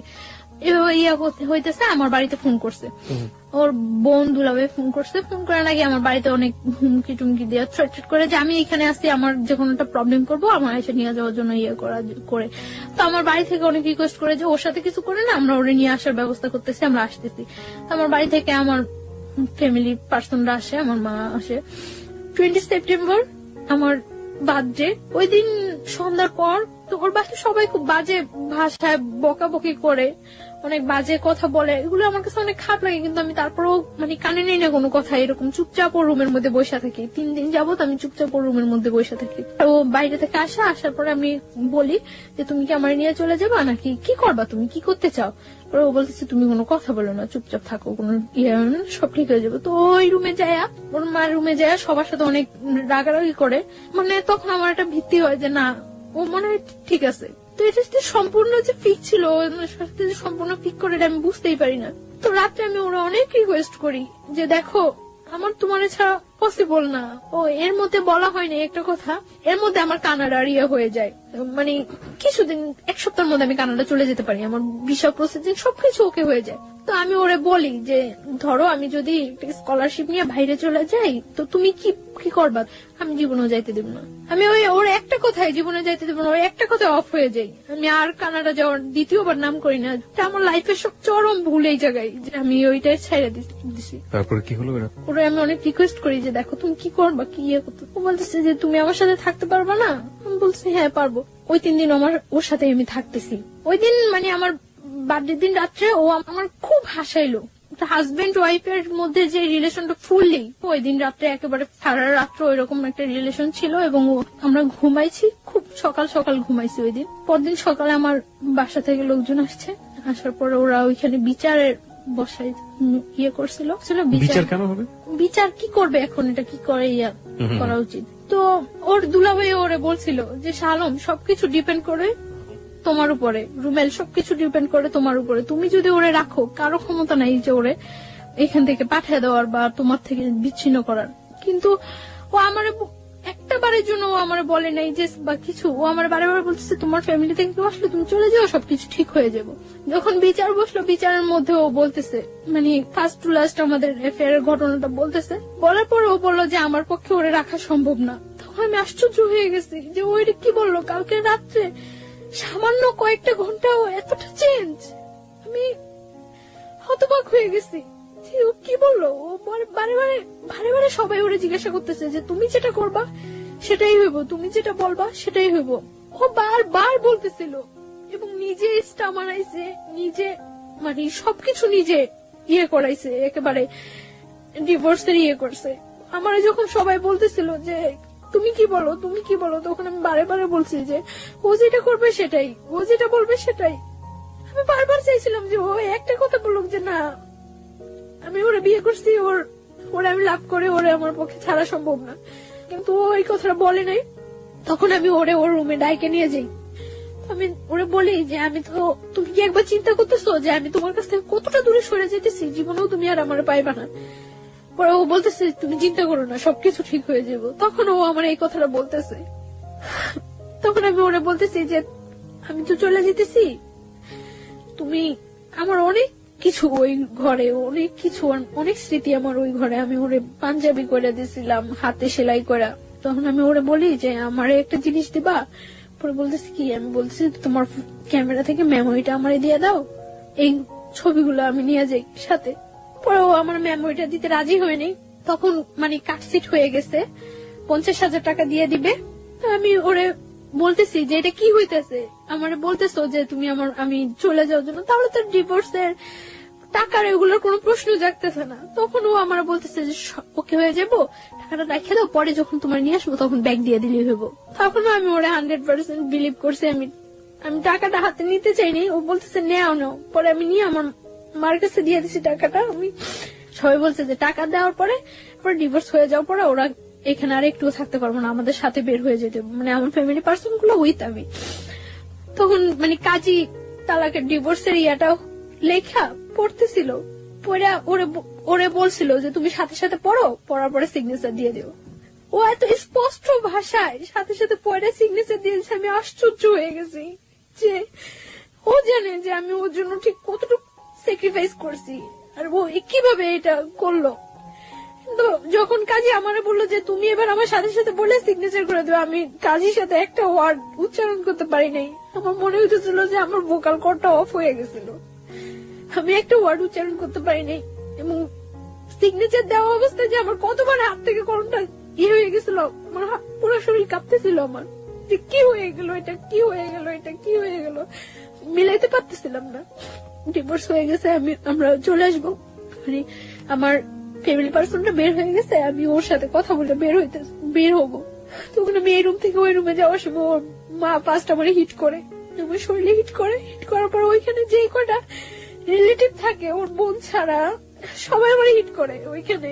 তো আমি স্তব্ধ হয়ে গেছি পুরা, যে কি হয়েছে এটা, আমার লাইফে কি হইতেছে। সবাই যখন ওরা এতগুলো লোকের সামনে হিট করতেছে, ও বাইরে থেকে এসে আমার জড়ায় ধরে আমার বাইরে নিয়ে যায়। আমি অবাক হয়ে যাই ও চেহারা দিকে, আমি তাকাই যে এই ছেলেটা সেই ছেলেটা, আমি পুরা হতবাক হয়ে যাই। তারপর মানে যখন স্টারে চলে আসি আমরা, বারবার পিছনের দিকে তাকাইতেছি যে ও আসতেছে কিনা, ওরে দেখতেছি কিনা, দেখি না। স্টারে আসার পরে ওরা আমাদের থেকে মানে 50,000 টাকা দিচ্ছে, ওইখান থেকে 10,000 টাকা ব্যাগ দিতে বলে ওই যে লোকগুলো ওইখানে ছিল তারা। আমার মা বলতেছে যে তাহলে সবটাই রেখে দেন, দিয়ে আর 50,000 টাকা দিচ্ছেন, যা বলছেন বিচারা আপনাদের সবকিছু মাইনে আমরা আমাদের নিয়ে যেতেছি। পরে মানে 5,000 টাকা ওইখানে দিয়ে 45,000 টাকা নিয়ে ক্যাব করে আমরা চলে আসতে নেই। আমি মানে যতক্ষণ পর্যন্ত ওই এলাকাটা দেখা গেছিল ততক্ষণ পর্যন্ত তাকিয়েছিলাম যে হয়তো ও একবার পিছনে আসবে, একবার আসবে, আসেনি ও। তারপর যখন আমরা চলে আসি, আসার পর ও আমার ফোন দিয়ে আমার বলে যে একটু কথা বলো আমার সাথে। আমি তখন ইয়ে করি যে আমি আর জীবনে ওর সাথে কথা বলবো না। ও আমার বারে বারে রিকোয়েস্ট করে যে একটু কথা বলো আমার সাথে, একটু কথা বলো। অনেক কান্নাকাটি করতেছে, অনেক কান্নাকাটি করার পর আমি ওর সাথে কথা বলি, ধরে রাখতে পারি না নিজেরে, আমি লুকে লুকে ওর সাথে কথা বলি। কথা বলার পর দিন যখন আমি বাড়িতে যাই, আমি প্রচুর অসুস্থ হয়ে যাই। আমি খবর পাই যে ও প্রচুর অসুস্থ হয়ে যায়, ওরা হসপিটালাইজ করতে হয়, আমার হসপিটালাইজ করে বাড়িতে। আমি একবার মেন্টালি সিক হয়ে যাই, পাগলের মতো হয়ে যাই। তো ইমিডিয়েট আমরা হসপিটালাইজড করে আইসিইউতে নিয়ে যায়। আইসিইউতে যখন নিয়ে যায় তখন আমার বাবা বলতেছে যে মা তোর কাছে আমার অনুরোধ, তুই ওই ছেলের কথা আর চিন্তা করিস না। আমি পারি না, বারবার ওর কথা আমার মনে হয়, তখন আমার মনে হইতেছে আইসিইউ তেও আমি মনে হয় সামনে ওরে দেখতেছি। তো যখন ওর সাথে ও আমার সাথে যোগাযোগ করে, পরে ওর সাথে আমার আবার কন্টিনিউ কথা হইতে থাকে। তো কিছুদিন পরে তো আমি করতে পারি যে আমি প্রেগনেন্ট। তখন আমি ওরা বলি, 7 দিনের মাথায় আমার দুলাভাই নিয়ে আমি আবার ঢাকা আসি। মানে আমি খুব অসুস্থ হয়ে যাই, আমার ঢাকা শিফট করতে বলে। তো আমার দুলাভাই আমার নিয়ে ঢাকা আসে, ওরা আমি ফোন দিয়ে বলি, ও আমার সাথে মিট করতে যায়। আমার দুলাভাইয়ের কাছ থেকে বললে আমার নিয়ে এসে আমার সাথে সারাদিন ঘোরে। ওই দিন আমার নিয়ে কুমিল্লা যায়। তো আমরা ওইখানে থাকি, ওইখানে রাত্রে থাকি। ও বলে যে কিসের ডিভোর্স হয়েছে, এটা তো ডিভোর্সই হয়নি। ও আমারে বলে যে এটা ডিভোর্স হয়নি। ও স্বীকার করে না এটা ডিভোর্স হয়েছে, আমিও মানি না এটা ডিভোর্স হয়েছে। আমরা দুইজনের মেলা। আমি ওরে হলুদ দেই, ও আমার হলুদ দেয়, এবং আমরা ওই দিন বাসর ঘরটা সাজাই সুন্দর করে রুমের মধ্যেই দুইজনে মিলেই ওইখানে আমরা করি। তারপর পরদিন আমি চলে আসার পরে আমার ডাক্তারটাকে দেখে বাড়িতে নিয়ে যায়। তখন আমার মানে যাওয়ার সময় আমার দুলাভাইয়ের সাথে কথা বলে। আমার মনে আছে ও ওই দিন কি পরিমাণ কান্না করে। আমার দুলাভাইয়ের কাছে হাত জোর করে রিকোয়েস্ট করে যে যাতে আমার কোনো কিছু না করে, ও আমার নিয়ে আসবো। অনলি কোরবানির ঈদ পর্যন্ত ও সময় চায় দুলাভাইয়ের কাছে, হাত জোর করে রিকোয়েস্ট করে। পরে আমার দুলাভাই তো কিছুতেই এটা আর করবো না। পরে যখন মানে দেখছি যে আমার ফ্যামিলি থেকে আর কোনো সাপোর্ট নাই ওর ইয়েতে, তখন আমি আরো সিক হয়ে যাই, একেবারে পাগলের মতো হয়ে যাই। বাসায় মেন্টালি এতটা হয়ে যায় যে আমি যে আমার নিজের ক্ষতি করতেছে ওইটাও আমি তখন ফিল করতেছি না। আমি যে কোনো ওর সম্বন্ধে আমি সব সময় ঘরে এক কোনায় একটা বদ্ধ ঘরের মধ্যে দরজা বন্ধ করে অন্ধকার ঘরের মধ্যে এক কোণে বসে থাকি, এবং কেউ কিছু বললেই আমি নিজের মাথা নিজের ওয়ালের সাথে করতেছি, হিট করতেছি নিজের মাথা, আমার শরীর মাথা ফুলে টুলে যায়। এবং আমি তখন ড্রাগ নেওয়া শুরু করি। বাসায় আমার ব্যাগে অনেকগুলো প্যাথেটিন নিয়ে যাই আমি যাওয়ার সময়। মানে আমি কিছুতেই ওর নামাইতে পারতেছি না। তারপর যখন দেখা গেছে যে আমি এরকম সিক হয়ে গেছি, একেবারে মেন্টালি এক কথা পাগল হয়ে গেছি, তখন আমার দুলাভাই বলে যে না, ওর উপরে আর কোনো টর্চার করার দরকার নেই, প্রেশার ক্রিয়েট করার দরকার নেই। যেহেতু ওই ছেলেও চাচ্ছে ওর সাথে সম্পর্ক রাখার জন্য, ওই ছেলে যদি না চাইতো তাহলে আমি ওর কোনো সাপোর্ট করতাম না। ছেলে যেহেতু নিজে আমার কাছে হাত জোর করে কাইনা কাইটা অনুরোধ করছে, সো থাকুক, ওর মতো থাকতে দেন। ছেলে তো বলছে কোরবানি ঈদের পরে ওরে নিয়ে যাবো। তো এর মধ্যে তখন তো আমি ওর জানে আমি প্রেগনেন্ট, আমি ওরে বলি প্রেগনেন্ট। আমি আবার ঢাকা আসি ওর সাথে দেখা করার জন্য, আবার ঢাকা আসি, ওর সাথে দেখা হয়, কথা হয়। তো আমি ওই দিন বলি যে আমি আর বাড়িতে যাব না। তো ও বলে যে যতটা কষ্টই হোক তোমার কোরবানি ঈদ পর্যন্ত ওইখানে থাকতে হবে, ঈদের পরে আমি তোমার নিয়ে আসবো। আমার যাই হোক, যদি আমার ফ্যামিলি থেকে সাপোর্ট না করে আমি তোমার নিয়ে বাইরে থাকবো। তো এই কথা হয় ওর সাথে। তারপর এভাবে চলতে থাকে কোরবানি ঈদ পর্যন্ত। আমি ওর সাথে কন্টিনিউ কথাবার্তা বলি। এর মধ্যে আমার মাও মাঝে মাঝে ওর সাথে কথা বলে জিজ্ঞাসা করে যে তুমি কি করবা, কেন তুমি এইভাবে সম্পর্কটা আগে নিতেছো, যা হয়েছে ওইখানেই ফিনিশ করে দিতা। তো ও বলতেছে না মা, আমার পক্ষে ওরে করা সম্ভব না, আমি ওরে নিয়ে আসবো। তখন আমার মা ওরে বলতেছে তুমি ওরে নিয়ে আসবা, হয়তো দেখা যাচ্ছে 2-4 মাস তুমি ওরে নিয়ে থাকতেছো, তারপরে তোমার ফ্যামিলির কেউ তোমার করলো, তুমি তোমার ফ্যামিলির টানে চলে যাবে, আবার তখন ওর কি হইব। পরে বলতেছে না, কখনোই এরকম করবো না আমি আর। তো এইভাবে করতে থাকে। কোরবানি ঈদের পরে ও আমাদের বাড়িতে যায়। তখন তো 1 মান্থ ওভার হয়ে গেছে আমি প্রেগনেন্ট। হ্যাঁ, ও আমাদের বাড়িতে যায়। পরে আমি কেউ জানাই না বাড়িতে এই ব্যাপারটা যে আমি প্রেগনেন্ট। তখন আমার বাড়িতে যাওয়ার পরে যেভাবে একটা গেস্ট আসলে যা করা হয়, ঠিক ওর সাথে ওই ব্যাপারটাই খুব সুন্দর ব্যবহার করছে সবাই। সকালবেলা ব্রেকফাস্ট করতে দেওয়া হয়েছে, নাস্তা টাস্তা করতে দেওয়া হয়েছে। তো ওর জন্য পিঠা টিঠা অনেক কিছু করা হয়েছে। তারপরে ওরে মানে আমার দুলাভাই জিজ্ঞাসা করছে যে তুমি কি করতে চাও এখন, আমরা কি নতুন করে তোমাদের বিয়ের অ্যারেঞ্জ করবো, তোমার বাড়িতে জানাবো, তোমার বাসায় জানাবো তুমি যে এখানে আসছো, না কি করবো। ও বলতেছে না কিছু করে না, আমার আর অল্প কটা দিন সময় দেন, আমি ওরে নিয়ে যাবো। ভাইয়া বললো তাহলে তুমি এখানে থাকতে পারবে না, দেখো ওদের তো ভাইও নাই, এই বাসা থাকলে কে কি মিন করে, তাহলে বেটার হয় তুমি চলে যাও, তুমি যখন তোমার সময় হবে তখন তুমি আইসো। পরে সবার মন খারাপ হয়ে যায় যে কি বললো ছেলেটা, এতদিন পর্যন্ত ছেলেটা আমাদেরকে একটা কথা করে রাখছিল, এখন কি বললো। তারপর আমি ওরে জিজ্ঞাসা করি যে তুমি করো, তখন ও আমার বলতেছে যে আমার আর অল্প কটা কিছুদিনের সময় দাও। তারপর ও দুপুর বেলা যখন ও চলে আসে, ভাইয়া ওরে মানে আসার ভাড়াটা পর্যন্ত দিয়ে দেয়। মানে ওর সাথে এরকম ভদ্র আচরণ করছে যে ওর বাসায় যে আমাদের সাথে কি বিহেভটা হয়েছে ওরা কেউ করে নেই, সবাই শুধুমাত্র আমার দিকে তাকায়। তখন কিন্তু আমরা সবাই বলছিল, দেখো তুমি যে ছায়া, এখন যদি তুমি শক্ত হও তাহলে কিন্তু আমরা এখন কিছু করতে পারি। ওরা আটকে রেখে কিন্তু ওর বাড়িতে ফোন দিয়ে আমি বলছি ইম্পসিবল, ও তো বলে আসেনি যে ও আমরা বিয়ে করতে আসতেছে। তো আমি ওরে সেফলি ওইখান থেকে যেভাবেই হোক সেফলি, যতটা হয়েছে আমার উপরে হয়েছে, ব্লেম যা হয়েছে আমার উপরে হয়েছে, আমি ওরে সেফলি পাঠিয়ে দিছি। তখন আমি ওরে বলছি যে কি করবা। তো ও আসার পর 2-3 দিন খুব তোর জোর বাসা টাসা দেখতেছে, ও আমার নিয়ে আসবো। হঠাৎ করে একদিন বলতেছে যে আমার পক্ষে তো পসিবল না। কি বললো এটা, যেটা একবার ভেঙে গেছে যাইতো, তখন আমি পাগল হয়ে যেতাম, যা হয়ে যেতাম, তখন হয়ে যেত, আমার ফ্যামিলি আমার নিয়ে আসছে। এখন তুমি এটা কি বললা? পরে আবার বলতেছে যে না ঠিক আছে। তো এখন তো দিন যাইতেছে, আমার বাসায় জানাজানি হয়ে যায় যদি যে আমি প্রেগনেন্ট, তাহলে তো একটা প্রবলেম। হয়তো আমার বাসায় জানাজানি হয়ে গেলে ওর বিরুদ্ধে যে কোনো একটা অ্যাকশন নিবে, সেটা আমার মনের মধ্যে আরো একটা ভয় কাজ করতেছে। আমি আসলে অনেক বেশি থান্ডার্ড হয়ে গেছিলাম। আমার মনে হচ্ছে আমার লিসনাররা ভাববে যে আমি এখানে নাই। আমি ওর কান্নার শব্দ শুনে আসলে অনেক বেশি থান্ডার্ড হয়ে গেছে, আমার নিজের চোখে পানি চলে আসছে, আমি আসলে কথা বলতে পারছিলাম না। গল্পের একেবারে শেষ দিকে আমরা চলে এসেছি। আমি কিছু কোশ্চেন আপনাকে করতে চাই। প্রথম প্রশ্নটা হচ্ছে, আপনি কয় মাসের প্রেগনেন্ট এই মুহূর্তে?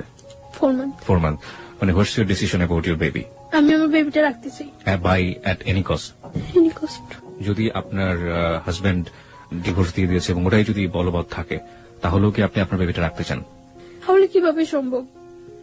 ওকে, ও আচ্ছা। আর আরেকটা যেটা, সেটা হচ্ছে যে আপনার প্রথম হাজবেন্ড আর পরবর্তীতে যোগাযোগ করেনি? না, ওর সাথে পরবর্তীতে ও আর কোনো যোগাযোগ করেনি, কোনো কিছু হয়নি। আর ওর সাথে ওকে ডিভোর্স দিয়ে দিয়েছে? হ্যাঁ, ওর সাথে আমার ফ্যামিলি থেকে হ্যাঁ, যখন ফার্স্টলি আমার বাড়িতে নিয়ে যায় তখনই ওর সাথে ওকে। সেকেন্ড হাজবেন্ড যে ছিল তার সাথে এখন বর্তমান কতদিন যাবত আপনার যোগাযোগ হয়নি? এখন এই শুক্রবার থেকে হচ্ছে না। লাস্ট এর মধ্যে আমি যখন আপনাদের কাছে ফোন করছিলাম তার কিছুদিন গ্যাপ ছিল, তারপর আবার আমার কাছ থেকে 1 সপ্তাহ সময় নিছিল। ওর অবস্থা হচ্ছে কখনো ফ্যামিলির কাছ থেকে ও মোটিভেট হচ্ছে, কখনো আপনার কাছ থেকে ও আসলে সিদ্ধান্ত নিতে পারতেছে না যে আসলে কি করবে। হ্যাঁ, এবং ও এখন খুব প্রচুর অ্যাডিক্টেড হয়ে গেছে, সারা দিন রাত নেশা করে এবং এই অবস্থায় থাকে। আপনি যে বলছিলেন যে আপনি মাঝখানে ড্রাগ নিচ্ছিলেন, আপনি কি এখন সেই ড্রাগ নিচ্ছেন? মানে আমি যখন ঢাকা চলে আসছি তখন থেকে আমি আর ড্রাগ নিচ্ছি না, কারণ আমার এখন ড্রাগ নিলে তো এটা আমার বেবিটার উপরও। আমি গল্পটা শোনার পরে আমার কাছে মনে হয়েছে যে আমাদের এই যে নিষ্পাপ দুটো প্রাণ, বা এই যে আজকে ছায়া যে জায়গাটায় দাঁড়িয়ে আছে, সেই ভুলের গুলোর জন্য আসলে কারা দায়ী? প্রথমত তার ফ্যামিলি, এবং দ্বিতীয়ত হচ্ছে যে ছেলেটা বিয়ে করলো তার ফ্যামিলি। লাস্ট আমি আর একটু শেষ করতে চাই। জি প্লিজ। যেদিন আমি ঢাকা আসছি ওই দিন ও আমার ভোরবেলা আনতে গেছে, আনার পর ভোরবেলা আসলে আমার একটা হোটেলে উঠছে, উঠার পর 1টা পর্যন্ত আমরা হোটেলে ছিলাম। তখন ওর সাথে আমার সাথে হাজবেন্ড ওয়াইফ রিলেশন কন্টিনিউ হচ্ছে, কারণ ও বিলিভ করে না ওর সাথে আমার ডিভোর্স হয়েছে, আমিও বিলিভ করি না। আর তাছাড়া তো আমি তো প্রেগনেন্ট। তারপর আমার একটা জব নিছি আমি হসপিটালে, ওইখানে বাসা টাসা নিয়ে উঠছি। তো ওইখানে যাতায়াত করে যাচ্ছে আসছে করছে এইভাবে। এখন তো 3 মাস ওভার হয়ে গেছে। তো আমি বললাম যে এইভাবে তো হচ্ছে না, কারণ আমাদের মধ্যে আরেকটা লাইফ আছে, আরেকটা জীবন বাড়তেছে। তো আমি ওরা বলি যে এটা তুমি কিভাবে করবা, তো করতেছে না। তারপর আমি ওর বোনের ফোন দিয়া জানাইছি, ওর বোন ডাইরেক্টলি বলতেছে যে এটা যে ওর বেবি তার কি প্রুফ আছে। তারপর আমি বলছি যে ওরে জিজ্ঞাসা করার জন্য। আমি জানি না সত্য মিথ্যা কতটুকু, কে সত্য কথা বলতেছে কে মিথ্যা কথা বলতেছে। ওর বোন নাকি ওরে জিজ্ঞাসা করছিল, ও নাকি অস্বীকার করছে যে না এরকম কোন বেবি টেবি নাই, এগুলি কিছুই না। সেই সত্যটাকে আপনি কিভাবে নেবেন সেটা আপনার একেবারে ব্যক্তিগত ব্যাপার, কিন্তু আমার মনে হচ্ছে কিছু একটা বলা উচিত। সেই বলার জায়গাটা থেকে আমি যেটা বলতে চাই, আপনার যাকে আপনি লাভ করেন, আপনার হাজবেন্ড, আপনার প্রিয় মানুষ, তার প্রতি শ্রদ্ধা রেখে, আপনার ভালোবাসার প্রতি শ্রদ্ধা রেখে আমি যেটা বলতে চাই, সে যে কাজটা করেছে মহা অন্যায় করেছে। প্রথম কথা হচ্ছে এটা কেন করেছে? আপনাকে যখন তার ফ্যামিলির চাপে ডিভোর্সের মতো কাজটাই করলো এবং বললো যেটা ম্যানেজ হয়ে যাবে, সেটা ম্যানেজ করে এত বড় গর্হিত অপরাধ সে যখন করতে পারলো, তখনই কিন্তু আপনার ধারণা নেওয়া উচিত ছিল যে এই ছেলেটাকে দিয়ে আপনি এত বড় রিস্ক লাইফে নিতে পারবেন না। 1 2 নাম্বার হচ্ছে আপনি এখনো তার আশা করে আপনি বেবিটাকে আপনার পেটের মধ্যে বড় করছেন, আপনার শরীরের মধ্যে বড় করছেন। আপনি কিন্তু প্রথম মেসেজটা পেয়ে গিয়েছেন যে তাকে নিয়ে আপনি আসলে কতটা শক্তিভাবে দাঁড়াতে পারেন, কিন্তু আপনার ভালোবাসা সম্পূর্ণ অবুঝ, এবং সেই জায়গাটা থেকে আপনি এখন, আমরা যতই বুঝেন এখন আপনি বুঝবেন না। তবে আমিও চাইবো না, কোনোভাবেই চাইবো না, আমি ব্যক্তি মানুষ হিসেবে চাইবো না যে আপনার এই বেবিটা নষ্ট হয়ে যাক, আপনার এই বেবিটা পৃথিবীতে না আসুক, কোনোভাবেই চাইবো না।